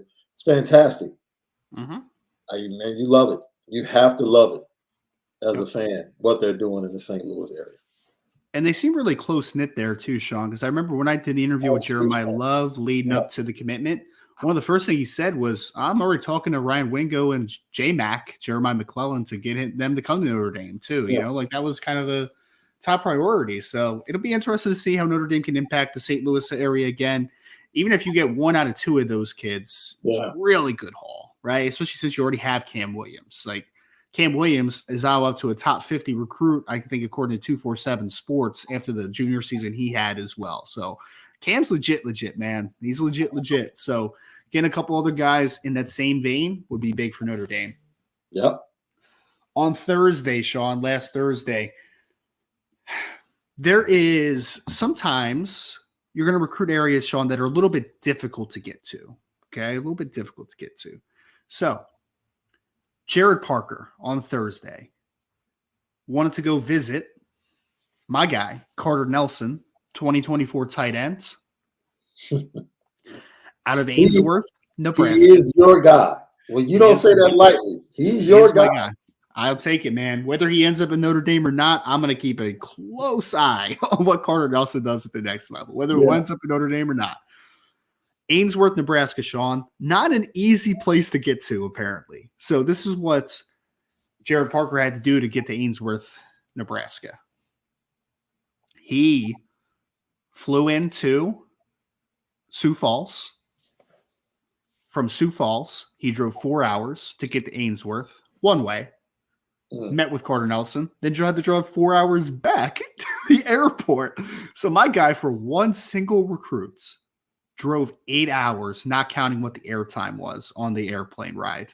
So he spent his entire day just to see Carter Nelson, man. And the cool thing is, and I had a story up on the site last week I think it was on Friday morning, about kind of the travels and everything. So it was really neat though, because the coach of so Carter was playing basketball. Saw him at basketball practice. And if you haven't seen Carter Nelson play basketball, you need to go to Huddle right now and scroll down a little bit, because they got some sophomore highlights of him, Sean, where he's doing windmills and trying to go between the legs and all this type of stuff. He is a freak athlete. Freak athlete. So we got to see him play basketball. But it's cool because Carter's father, Jake, is the head basketball coach at Ainsworth and also an assistant football coach. But the head coach for the football team is also an assistant basketball coach. So they're both on the staff. So they got a chance to sit down with Coach Parker extensively and talk ball with him and talk about everything. And I was told by someone close to Carter that the conversations were fantastic, went really well. Love Coach Parker, great guy, all that good stuff. And I was told that the ability for Coach Parker to see Carter play basketball was quote unquote eye-popping experience for him. So getting to see him in person, to run around, jump, do all those types of things, get to sit with, his dad and the head coach of the football team. I think Notre Dame's making some inroads here, Sean. I do.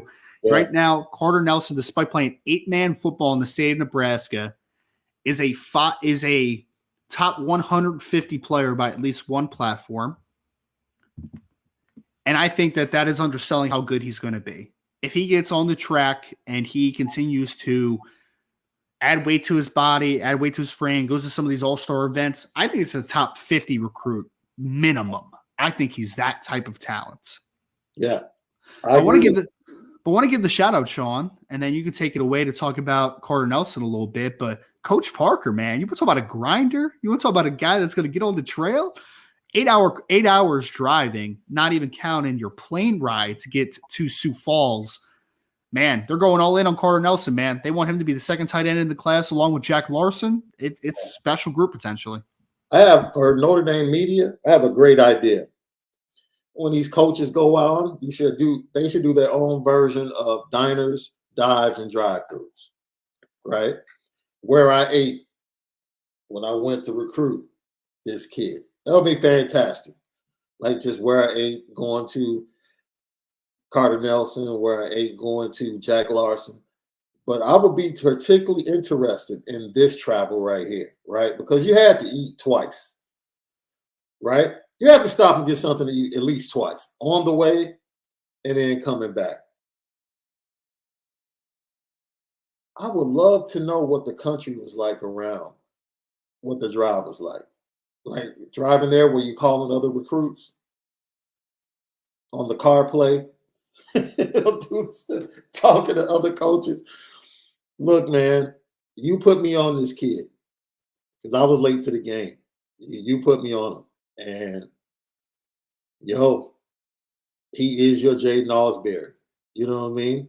And hopefully he ends up at Notre Dame like what Ausberry was for Brian. Guys, this kid, this is Ryan Roberts' guy. Like Ryan Roberts really wants this kid to end up at Notre Dame so he can talk about him for the next 3 years. That's right. I said the next 3. Because I don't expect this kid to be in Notre Dame more than 3 years if he joins. Now, I said it correctly. The next 3 years once he arrives, because I don't expect him to be at Notre Dame for a full 4 years. So it's going to be interesting. But that's what you have to do, right? When you believe in a guy. We just pointed out that there's a really, really good tight end in your backyard. Yep. That everybody wants, right? Mm-hmm.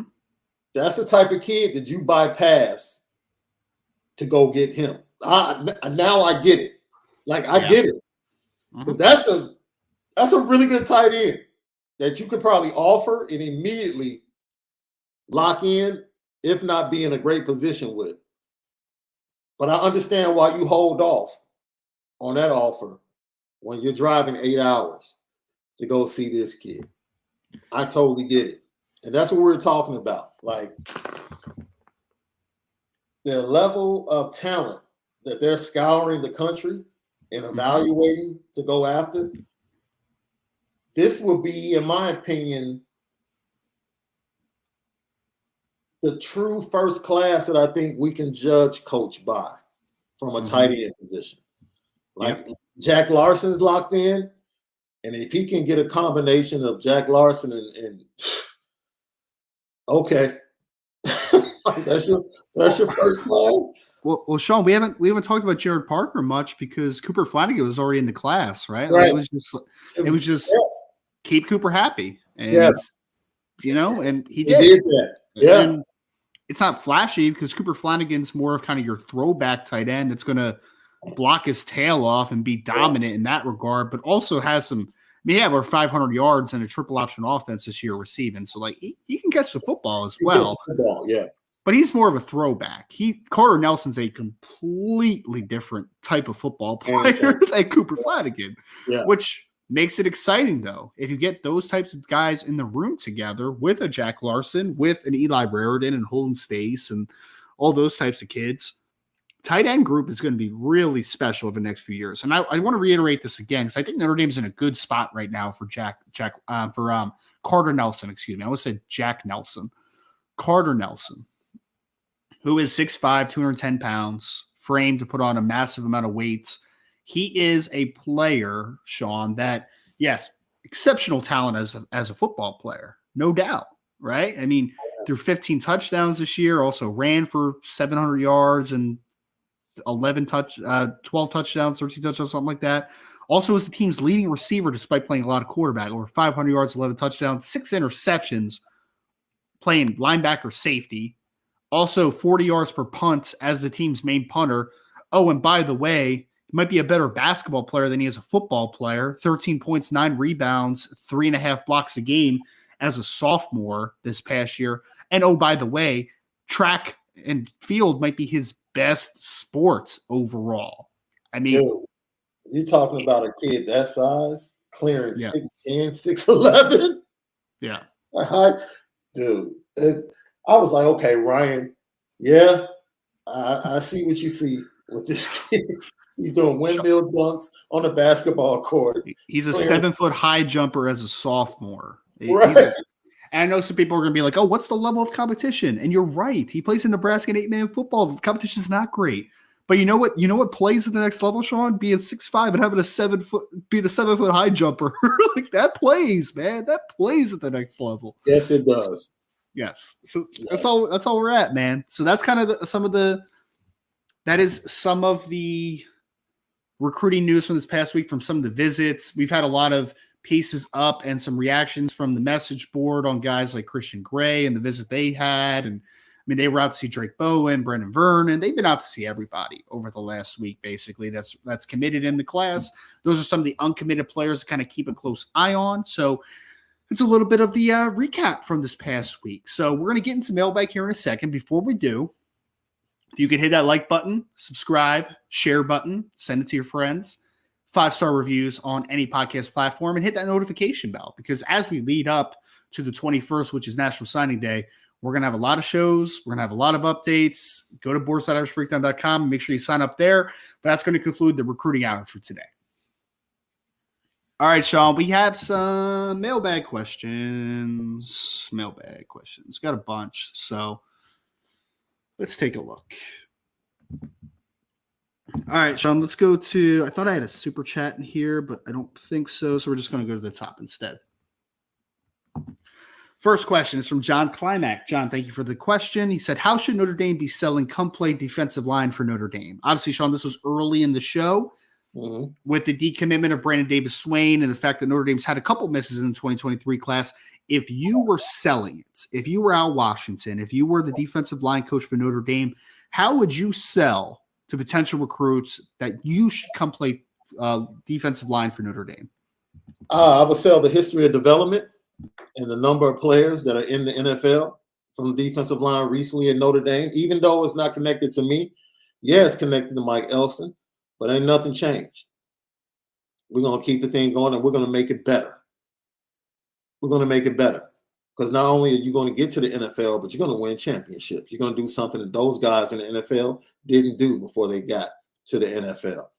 So, yeah, you're going to come in. We're going to find the right position for you to play, and we're going to make sure that you have versatility along the defensive line as well.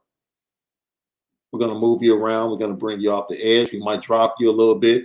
You're going to learn all facets that no matter if an NFL team is looking for a 3-man front, drop linebacker, or if they're looking for an interior guy to play possibly big end in the 3-4 or 3 technique on the inside of a 4-man front, we are going to get you ready for every team in the NFL. So you won't be a type.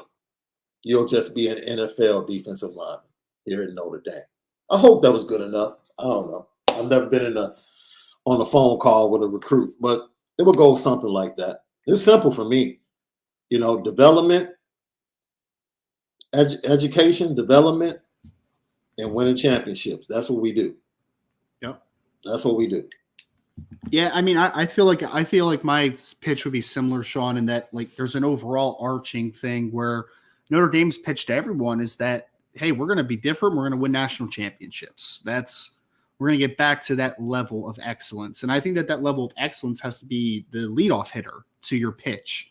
But overall, I agree 100% with Sean that Notre Dame has not been bad with producing defensive line talents. They haven't. They haven't had a first-round pick since Ronaldo win at defensive end, but you've still developed defensive linemen like Jared Tillery, who went in the first round as an interior defensive lineman, like Justin Tuck, like those types of Victor Abiamiri. I mean, you talk about Dalen Hayes, you talk about Adi Ogundiji, you talk about Isaiah Foskey this year. They're still big guys. Khalid Kareem. There's been plenty of guys that Notre Dame has produced Yeah. Is it to the level of, in Ohio State or Alabama right now? No, it's not. But you're progressing in the right direction. But I mean, honestly, Sean, I think that everything should be led by, hey, we are getting Notre Dame back to the prominence. You need to come and be different to help us get there. And we're going to win a national championship. That needs to be the main pitch. And then it goes into also, we've done a pretty good job recruiting defensive line. We've done a pretty good job. We've done a nice job developing defensive linemen. And honestly, I think it helps into their advantage, Sean, when you take a guy like, I would cite an Adi Ogundiji for a second, right? And I would say, we took that kid that was committed to Western Michigan, 3-star player, and we got him drafted. Like, we did that. We developed that kid. So just some of my thoughts on that. Yeah. So, I mean, that's how you do it. That's how you do it. I mean, there's no ifs, ands, and buts about that. That's how you do it.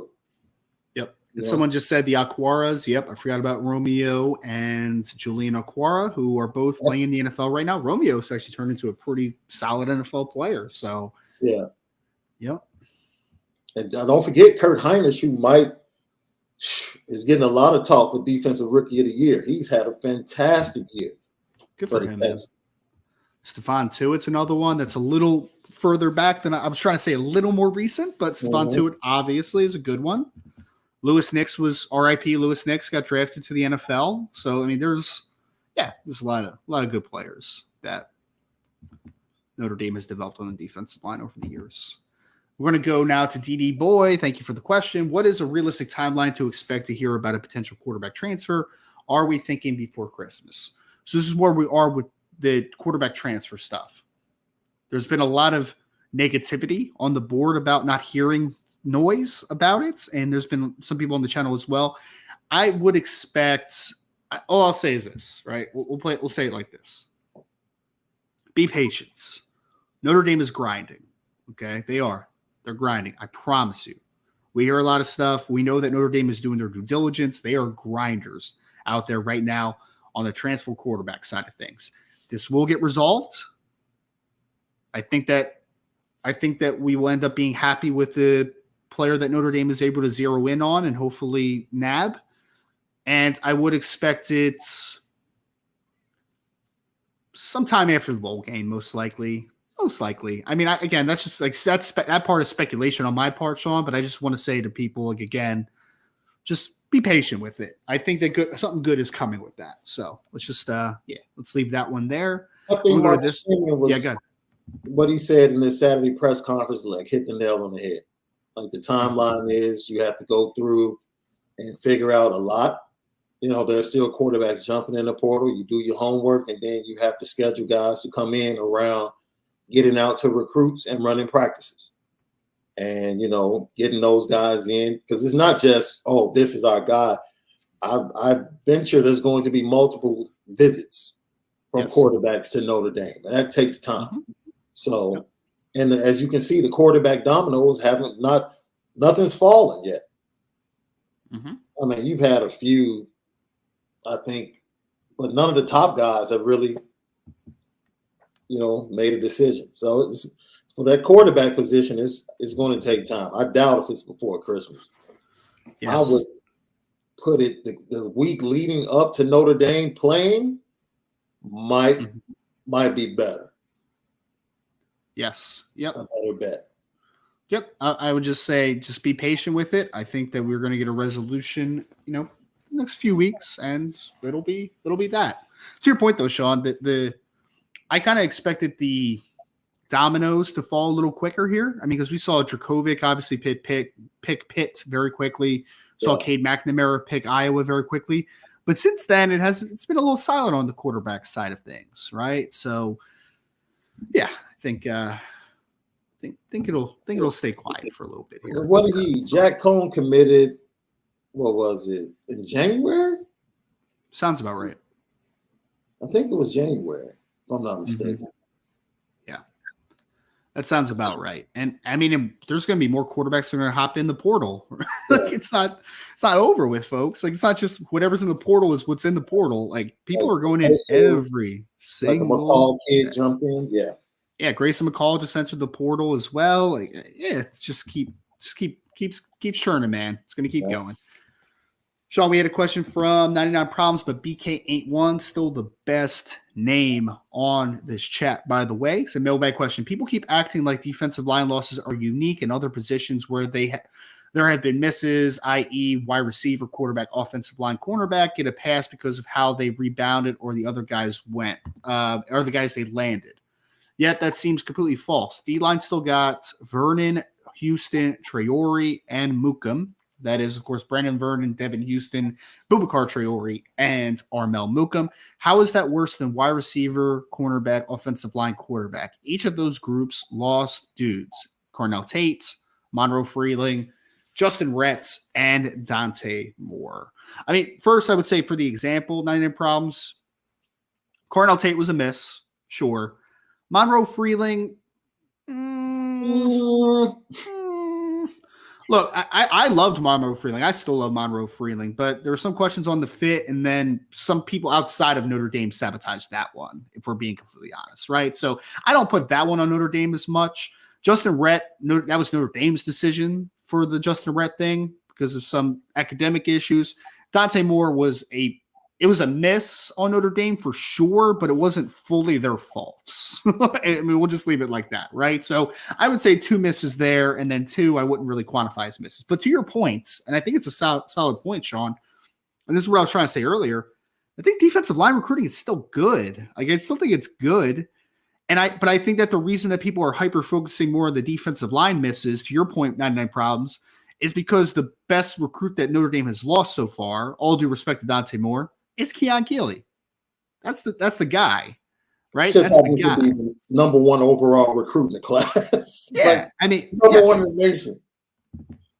Yep, and so I mean that's where we are with that situation, right? I mean, look, I just think that people get a little too hyperbolic. Is Notre Dame's defensive line class in 2023 bad? Absolutely not. Is it very good? Yes, I would say so. Could it have been better? 100%. Would never push back. I already talked about that in the show. But I think that people are hyper-focusing on the defensive line, to your point, Sean, because Keon Keeley has an argument to be the best player in this class. Yeah. And also, you didn't technically rebound from Keon because you didn't really get a true Viper in the class. You have some talented defensive ends, no doubt, but none of them are true Vipers. You don't really have that guy in the class. You did, however, in the Dante Moore situation, for instance, you got Kenny Minchie, who I really am a big fan of, so you rebounded in that one. So I think there wasn't technically a rebound for Keon Keeley, and he was arguably the best player in the class. Like, I think that's why people hyper-focus on it. Sometimes you have to appreciate the misses, Ryan. I know the city of Chicago greatly appreciates the miss, going into the 1984 NBA draft. Yes. Like, we missed out on the 2 top prospects that were Hakeem Olajuwon and Sam Bowie. We ended up settling for this kid named Michael Jordan. Never heard of him. No, we'll take it. So if we lost out on Dante and had to settle for Kenny Minchie, I'm good with that. Yeah, I'm good with that. The only player that could ever stop Michael Jordan from scoring 20 was Dean Smith, right, Sean? Absolutely. So sometimes settling works out for you. Yeah. Sometimes and again, there's no guarantee. I think that both Dante Moore and Keon Keeley are going to be fantastic players, Sean. But we've seen 5 stars miss. Like, it's not. This isn't like a foregone conclusion that all the players we listed are going to be fantastic. No. The law of averages say that probably 2 out of 4 of those guys won't hit. Yeah, it's the law of averages. I mean, I'm in the NFL draft space, man. If you hit it 50% of the time on your draft picks, you're a good drafter, right? Like, you are. Absolutely. And it's similar in recruiting, man. Not all these guys are going to hit. Just like not every player. And I think, was it you that said that Cam McDaniel said something like that on the podcast where it's like, maybe 20 out of whatever would hit, right? Like, it's not a full conclusion. Chris Fink. It was Chris Fink that said that. Fink Yeah. Talking about stars and talking about the percentage of 5 stars that hit and the percentage of the Elite 11 quarterbacks that hit. And, it just goes to strength of your coaching staff and strength of development, right? Because you have to believe in what you're selling. as far as the program. And then you have to believe in the kids that you get in. Like, because the kids that you get in, if you make them the best players that they can be, you're going to win football games. No doubt. You're going to win football games. I don't care if you're getting in 3 stars, majority 3 or 4 stars. If you're developing those kids to be the best, you're going to win games. You might not go up against Alabama and win, but you're going to win some darn games. I wonder how many 3 stars are on that TCU roster. It'll be very interesting. That's a good point. In the recruiting rankings for the guys that's on their squad. Sean, I just had to pull up this funny comment. I'm sorry, it's just really funny. Brent Smith said compare Michael Jordan to Kenny Minchie. I think I didn't do that. He didn't do that. I don't think I compared Michael Jordan to Kenny Minchie at all. You did do that. It was just a funny comment. It was just a funny comment. But I just want to set that record straight. He did not do that. He did not do that. To Archer 452. What's up, Archer? Said mailbag. Josh Pate on a late kick said if he was a tight end in the portal, he wants to go to Notre Dame. Do you think Notre Dame should target a portal tight end or any of the stacked with the guys currently on the roster? Archer, I feel like Notre Dame is, and this is just my opinion. There's no intel here, Sean. I would love your insight on it too. Mm-hmm. I don't think there's necessarily, if you feel okay about Eli Raritan getting back from his injury, I don't know if it's a massive need because you have Holden Stace, obviously. You still have Kane Barang. You have Cooper Flanagan coming in. You might have Michael Bowman coming back as well. So you have numbers and you have some very talented football players. But I would say this is if I didn't feel super confident about Eli Raritan coming back in a reasonable amount of time and Kevin Bauman, maybe his future, I think I would be active in the portal. At least look around, in my opinion. I don't know. Because I'll say this, folks. I'll have something on the board in a little bit. I do know Notre Dame at least reached out to at least one tight end in the portal, and I'll leave it at that at this moment. Yeah. But, I think it's a secondary need. I don't think it's a main need, but if I was Notre Dame, I think I might be looking around the portal a little bit for some tight end depth.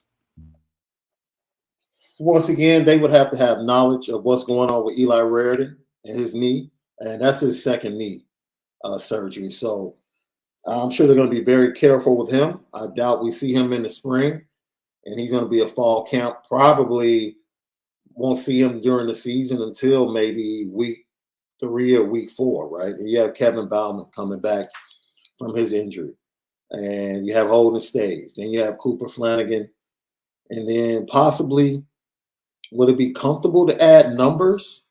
Maybe. Do they have a preferred walk-on that they could bring in, to contribute and just have numbers? Possibly. But I think tight end is definitely at the bottom of the list as far as wants in the transfer portal.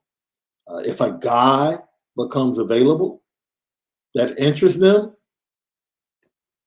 sure, you check it out. Anytime you get a really good player at any position that could add to your roster, I'm sure it's something you would look into.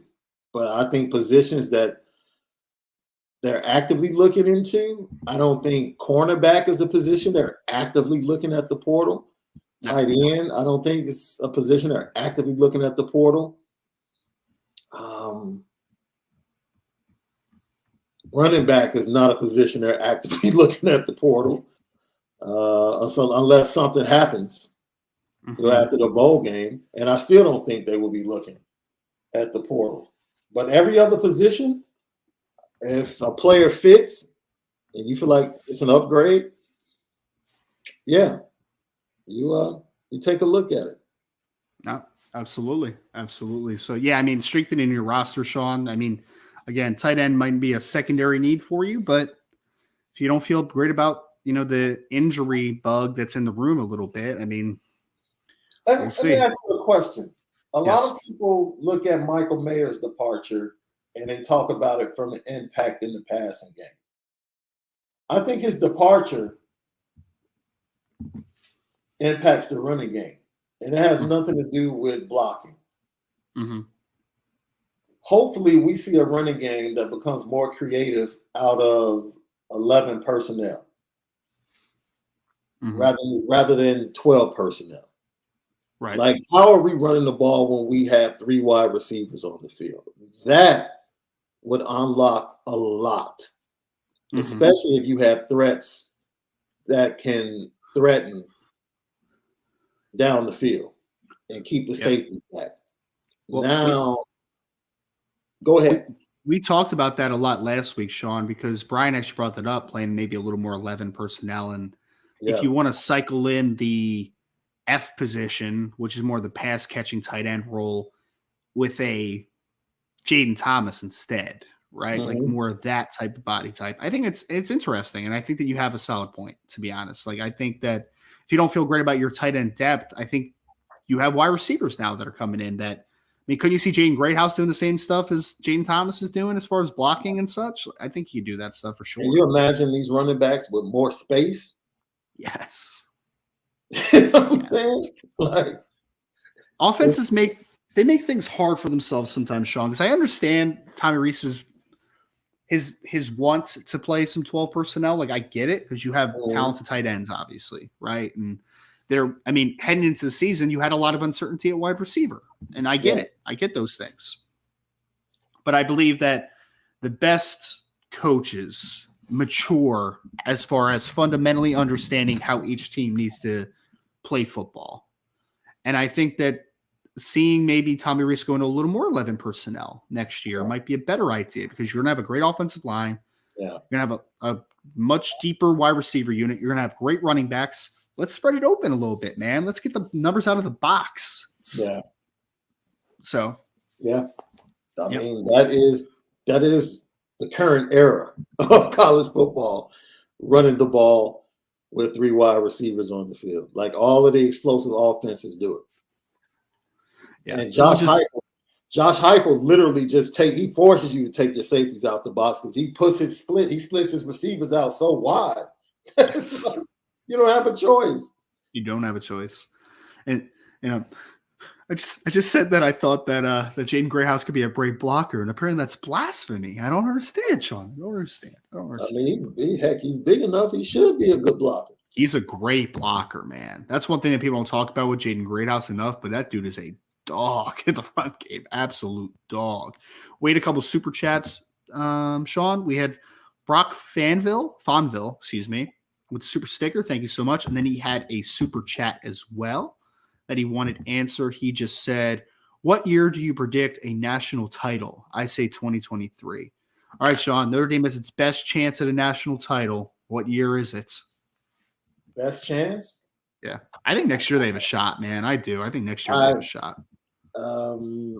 Best chance. So are you saying a shot or best chance?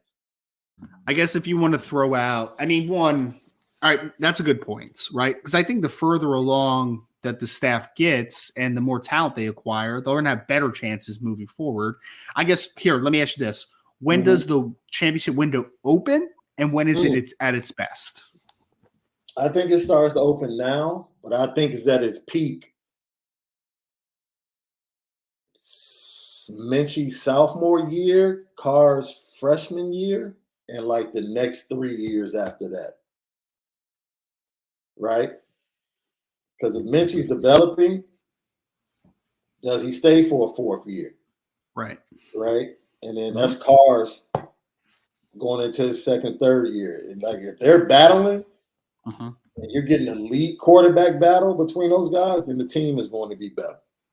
The team is automatically going to be better. And then you add in whomever they bring in at 25 to add to the mix. You know, if you have 2 really good quarterbacks, then more than likely you end up with a good quarterback in 25 to add to the mix. And we're not even talking about Tyler and Steve and Jelly actually getting better. So I would say 23 to 26,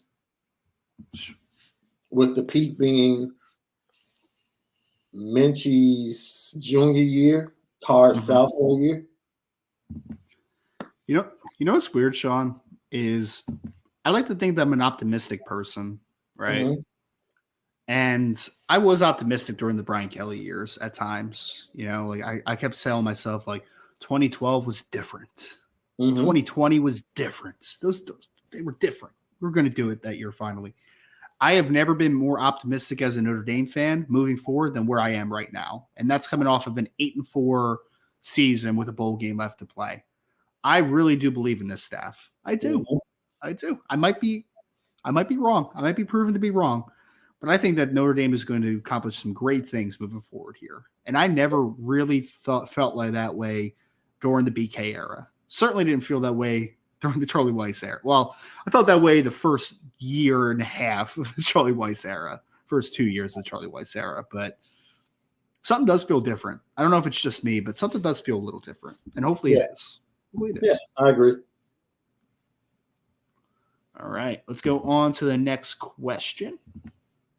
This is from Michael. Michael, thank you for the question. He said, Ryan and Sean, what are both of your honest opinions of the direction of college football? Ooh, it's going to be a long one, isn't it?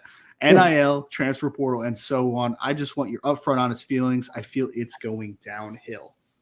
Sean, I mean, I'm going to put out my reasons in a very short amount of time because this is definitely a show that we're going to talk about a little more in depth, I feel like. So, I mean, like, this is going to be a full show at some point, right? Like, it 100% is. These are my feelings. I'm okay with the transfers opportunities. I think that there should be some sort of, not a punishment, but there has to be something that maybe makes it. I think that I think for some players, it's making it a little too easy to transfer at points where they are now. I feel like a lot of players are just running from competition unfairly. But at the end of the day, it's their choice what program they want to be at. Yeah. So I don't have too much of a stickler against the transfer portal. The NIL stuff, I think, is much different because I am all for players getting paid 100%. I am pro player in that argument. And if players are using NIL, name, image, likeness correctly to utilize their name, work with companies, be compensated for their brands, 100%. No issue with that. Commercials, advertisements, whatever. I'm good. Events, 100%. Where you lose me on the NIL is that everyone categorizes NIL in one bucket and they include pay for play and that type of compensation. Right. That's not NIL. That's improper benefits. So I feel like, unfortunately, just my opinion, Michael, these kids are set up for failure. And some of these programs are set up for failure because the NCAA has done nothing to have any type of standards or restrictions on how teams can use NIL. Yeah. That's my point. And it's going to get a lot worse. I agree with you. It's going downhill because it's going to get a lot worse before it gets any better. Because until there is a governing board that is able to assist these players and getting educated better and these programs and really understand what NIL is at the core, then nothing's going to get better. So that's, I'm not going to go super in depth about it. I just feel like until we have a real understanding of what you can do, what you can't do, and what is the real essence of NIL in this landscape, things aren't going to get any better. It's going to continue to be the Wild West. And when you amplify that by the transfer portal, that makes things even worse because now players are hopping in the portal to go get NIL deals at a much higher rate. So it's going to make it worse. It's going to amplify everything. I wish the NCAA would help people, would educate people on what NIL is, how to utilize it, and some standards and restrictions that need to be abided by. That's my thoughts on it. I thank you for laying that foundation, Ryan. Now, allow me to keep it 100 for a second. The spirit of NIL was started by somebody that most of these kids don't even know. If you asked them if they knew who Ed O'Bannon was, they would have no clue. Ed O'Bannon did this and felt like he needed value placed on his name, image, and likeness. Wait, Ryan, wait for it. After he won a national championship, not while he was being recruited. It came to him, I'm a national champion. And I'm thinking about being a top 5 pick in the draft, or returning to UCLA? I think I'm undervalued when I look at the money I bring to this university and what they've made off of my name and my jersey and my likeness with video games and apparel and everything.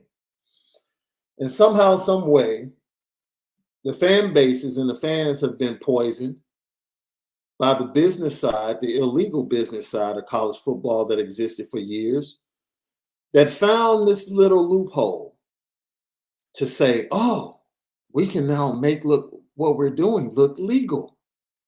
SEC teams, all my fault. I didn't mean to isolate one conference like that. My fault. So if we connect this to NIL, we can make it seem like it's under the same umbrella. Well, if you go look at the legal documents,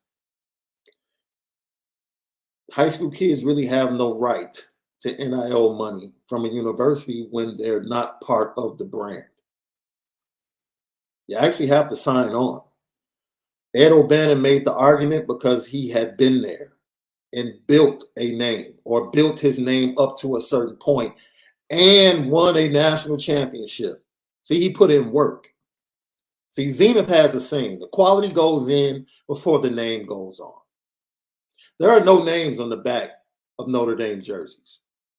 So if you want to make a name in Notre Dame, put some work in. And then when you put the work in and you get Notre Dame to a college football playoff, or you get Notre Dame to a national championship, then grab your money. That's how it should work. That was the spirit of what Ed O'Bannon was trying to do. These kids getting recruited, Ed O'Bannon wasn't talking about that. Mm-hmm. That's not name, image, and likeness. That's not the spirit of it. But unfortunately, we feel like, well, kids they have the right to their money. Yes, they do. But unfortunately, that's not the spirit of the rule or of what was brought before the courts and was eventually passed. And that's the unfortunate thing, Ryan. It's just misguided and a misuse of what was purposed for good things, right? So because the bigger fight should be, and I know people will probably want me to keep this on the low, the bigger fight should be Notre Dame players asking what's up with the new contract. I'm talking about the current players. Because that's under the umbrella of name, image, and likeness. You have to use my likeness every Saturday that we have a home game. What's up with that? Like, that's the spirit of the law, not how do we get this kid to come to Notre Dame? Yep. He wants to know what we're going to do for him. What have you done for us? What? You're asking us what we can do for you, and you haven't done a darn thing for us? That's a good point, man. That's a good point. What are we doing?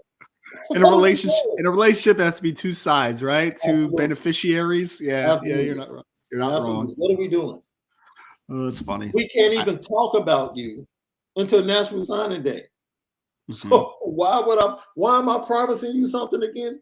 Why? Why? That's really funny, man. It's crazy. That's why I tell people, do your homework, man. Do your research. These kids that talk NIL, they need to pay homage to Ed O'Bannon. That's what they need to do. Yeah. I really do like Brian's point before too, Sean. I don't know if you agree with this, but he always talks about, like, if we're going to do this type of stuff, these benefits and stuff, there should be a contract involved. And don't disagree. And make sure taxes. Well, taxes are involved, but taxes are involved. But like a player, like if a player's being promised the starting spot or being promised this and that, they should have that in writing. They should. I mean, that's what you're going to the school for. Because recruits get lied to too.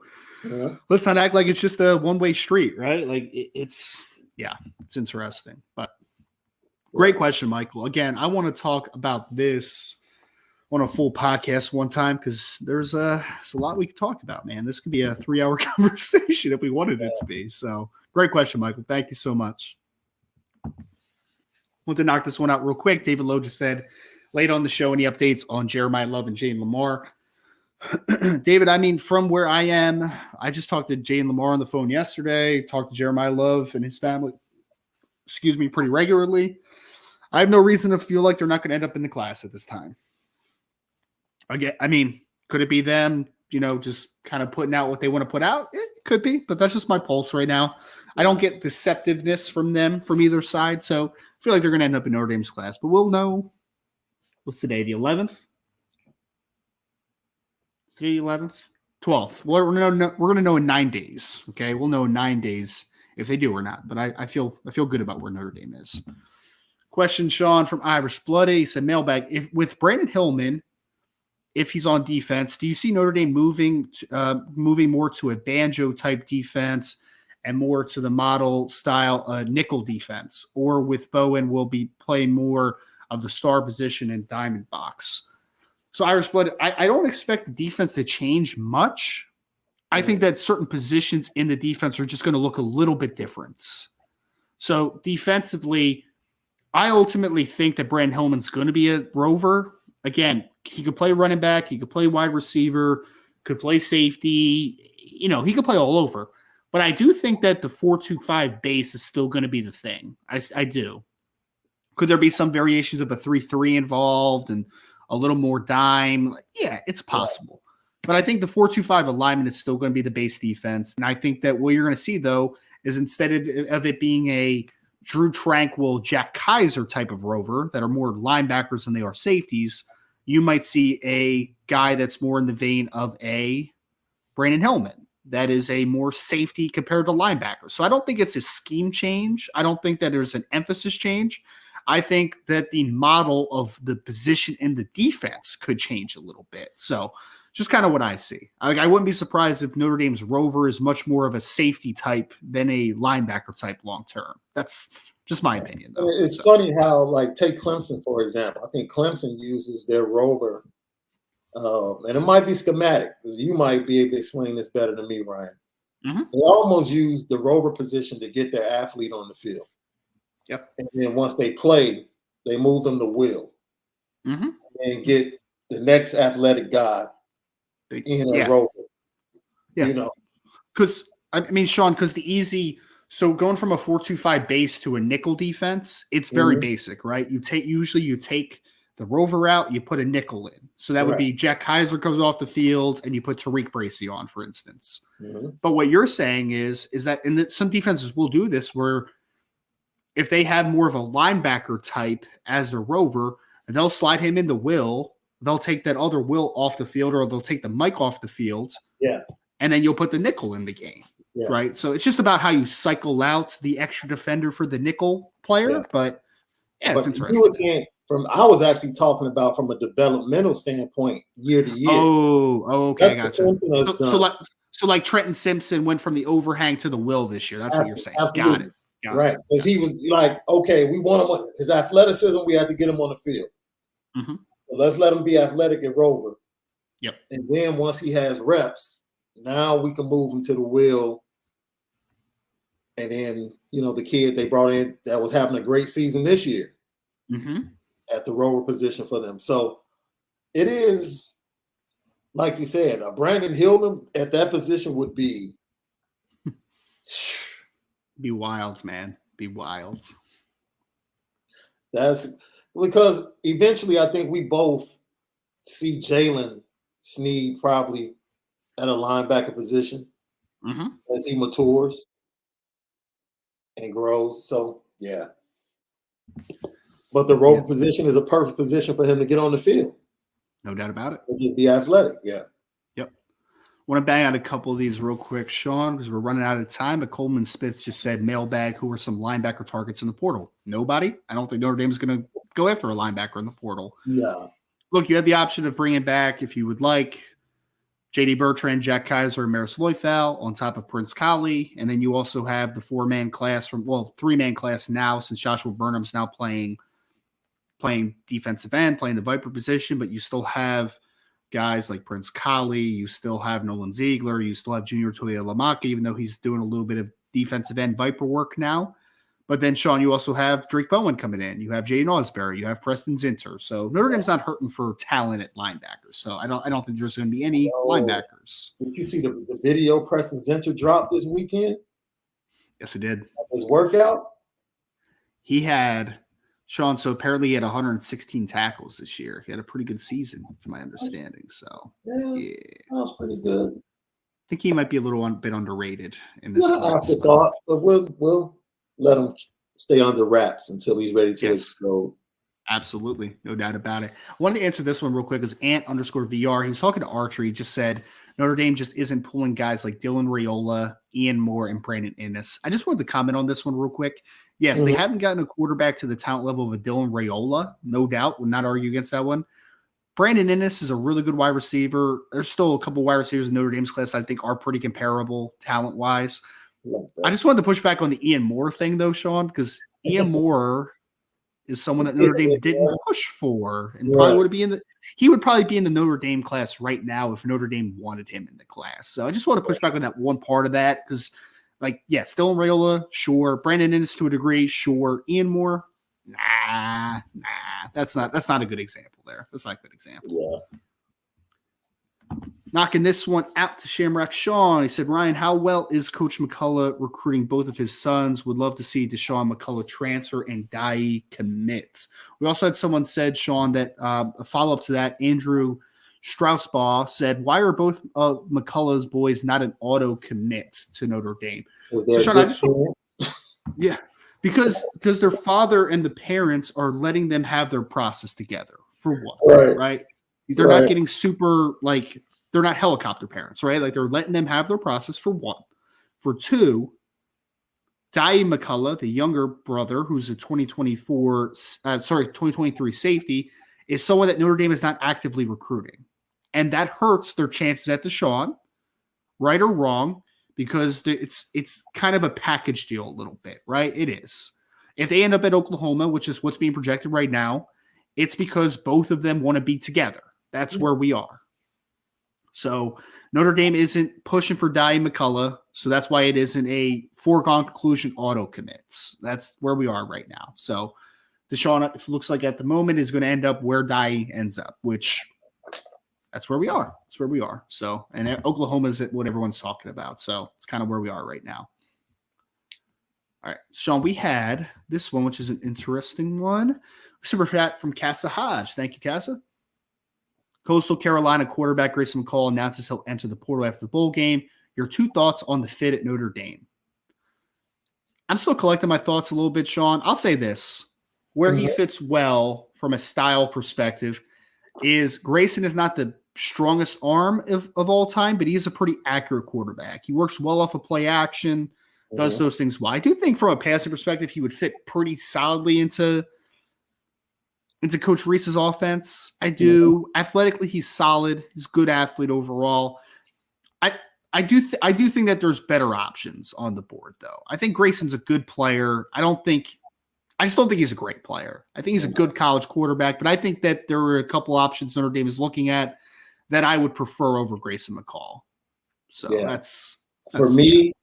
I haven't really tapped into his film, so I'm not speaking this from the standpoint of who he is as a quarterback on the field. Can I just add this too, Sean? Another thing that's a little tough with his evaluation for me is that he does play in a really, really gimmicky offense. That's basically a bastardized triple option that he plays in, which is just going from that offense to a pro style offense would be a bit of an adjustments.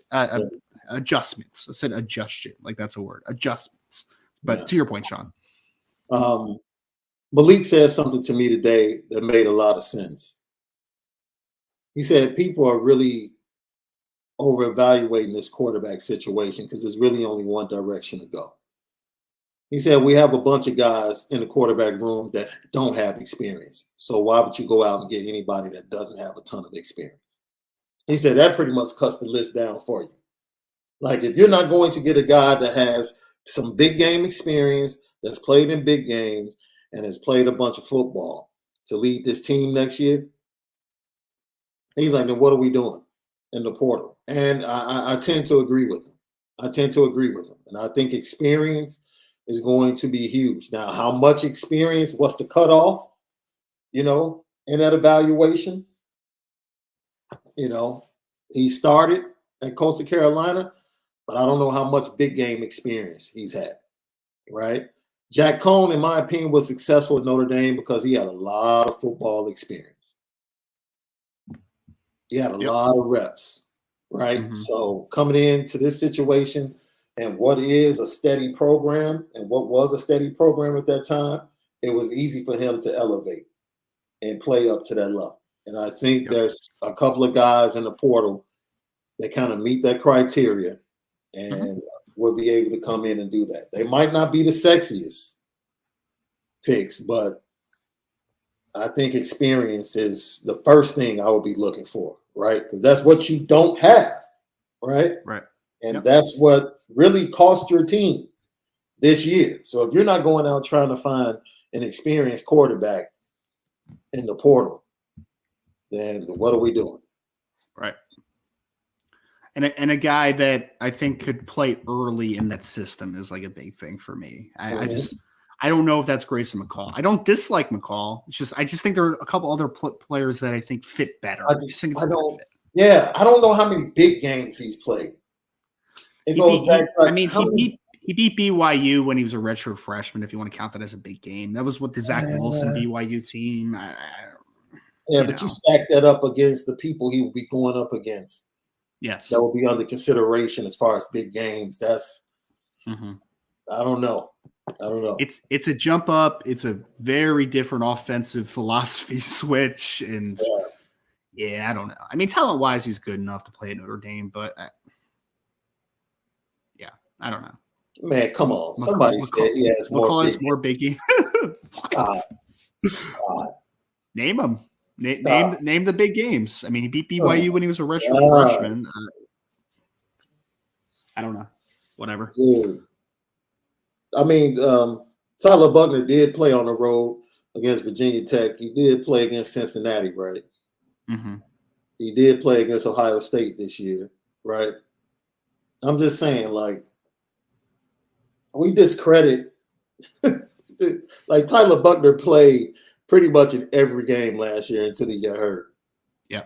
So, no, every game for Notre Dame darn near is a big game. So, no, Grayson McCall having one game per year,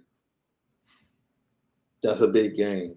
Come on, that's being a little bit unfair. And I don't think Tyler Buckner has that much big game experience to this point, but I'm not going to go that far.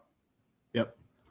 No doubt about it. But we'll have a lot more time to talk about transfer portal options. All right, Sean, go into now from Salty Virginia Peanuts.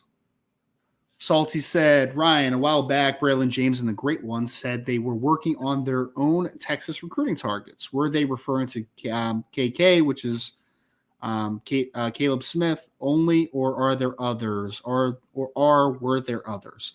Salty, that was mostly talking about Austin Novosad. That was kind of like when all that stuff was happening. And I know that they were both recruiting him a little bit because he's a guy that Braylon knows well from a 7-on-7 action, and Jaden also knows him from playing against Austin. So that was pretty much it. I mean, there were a couple guys I think that were out there, but I don't think there was anybody that was like seriously being recruited by either one of those guys. And then last question, Sean, we always end the one with a little bit of an off the wall topic. So Ryan, this is from Matt McCarthy. Ryan, what's the best place to get a cheesesteak in the South Jersey, Philadelphia area? Are you a Pat's or Geno's guy? Between those two, Matt, I'm a Pat's guy. But what's the real answer? But the real answer is that people aren't going to want to hear this because it's actually not a Philly spot. Yes. I knew that was a real answer coming. So there's a place in South Jersey that is called Lilo's, which is actually about 15 minutes from my house. They specialize in tomato pies is their specialty. But Sean, best cheesesteak I've ever had, bar none. Like it's not even close. It's not even close. So the bad thing people do with cheesesteaks sometimes is that they just grease everything up. It's just all about slopping together.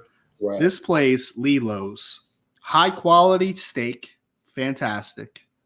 Cheese is just perfect. They melt it on there perfectly. It's not just a slop fest, right? Right. Really good seeded roll. Fantastic. And they actually take the roll before they put the steak and everything on.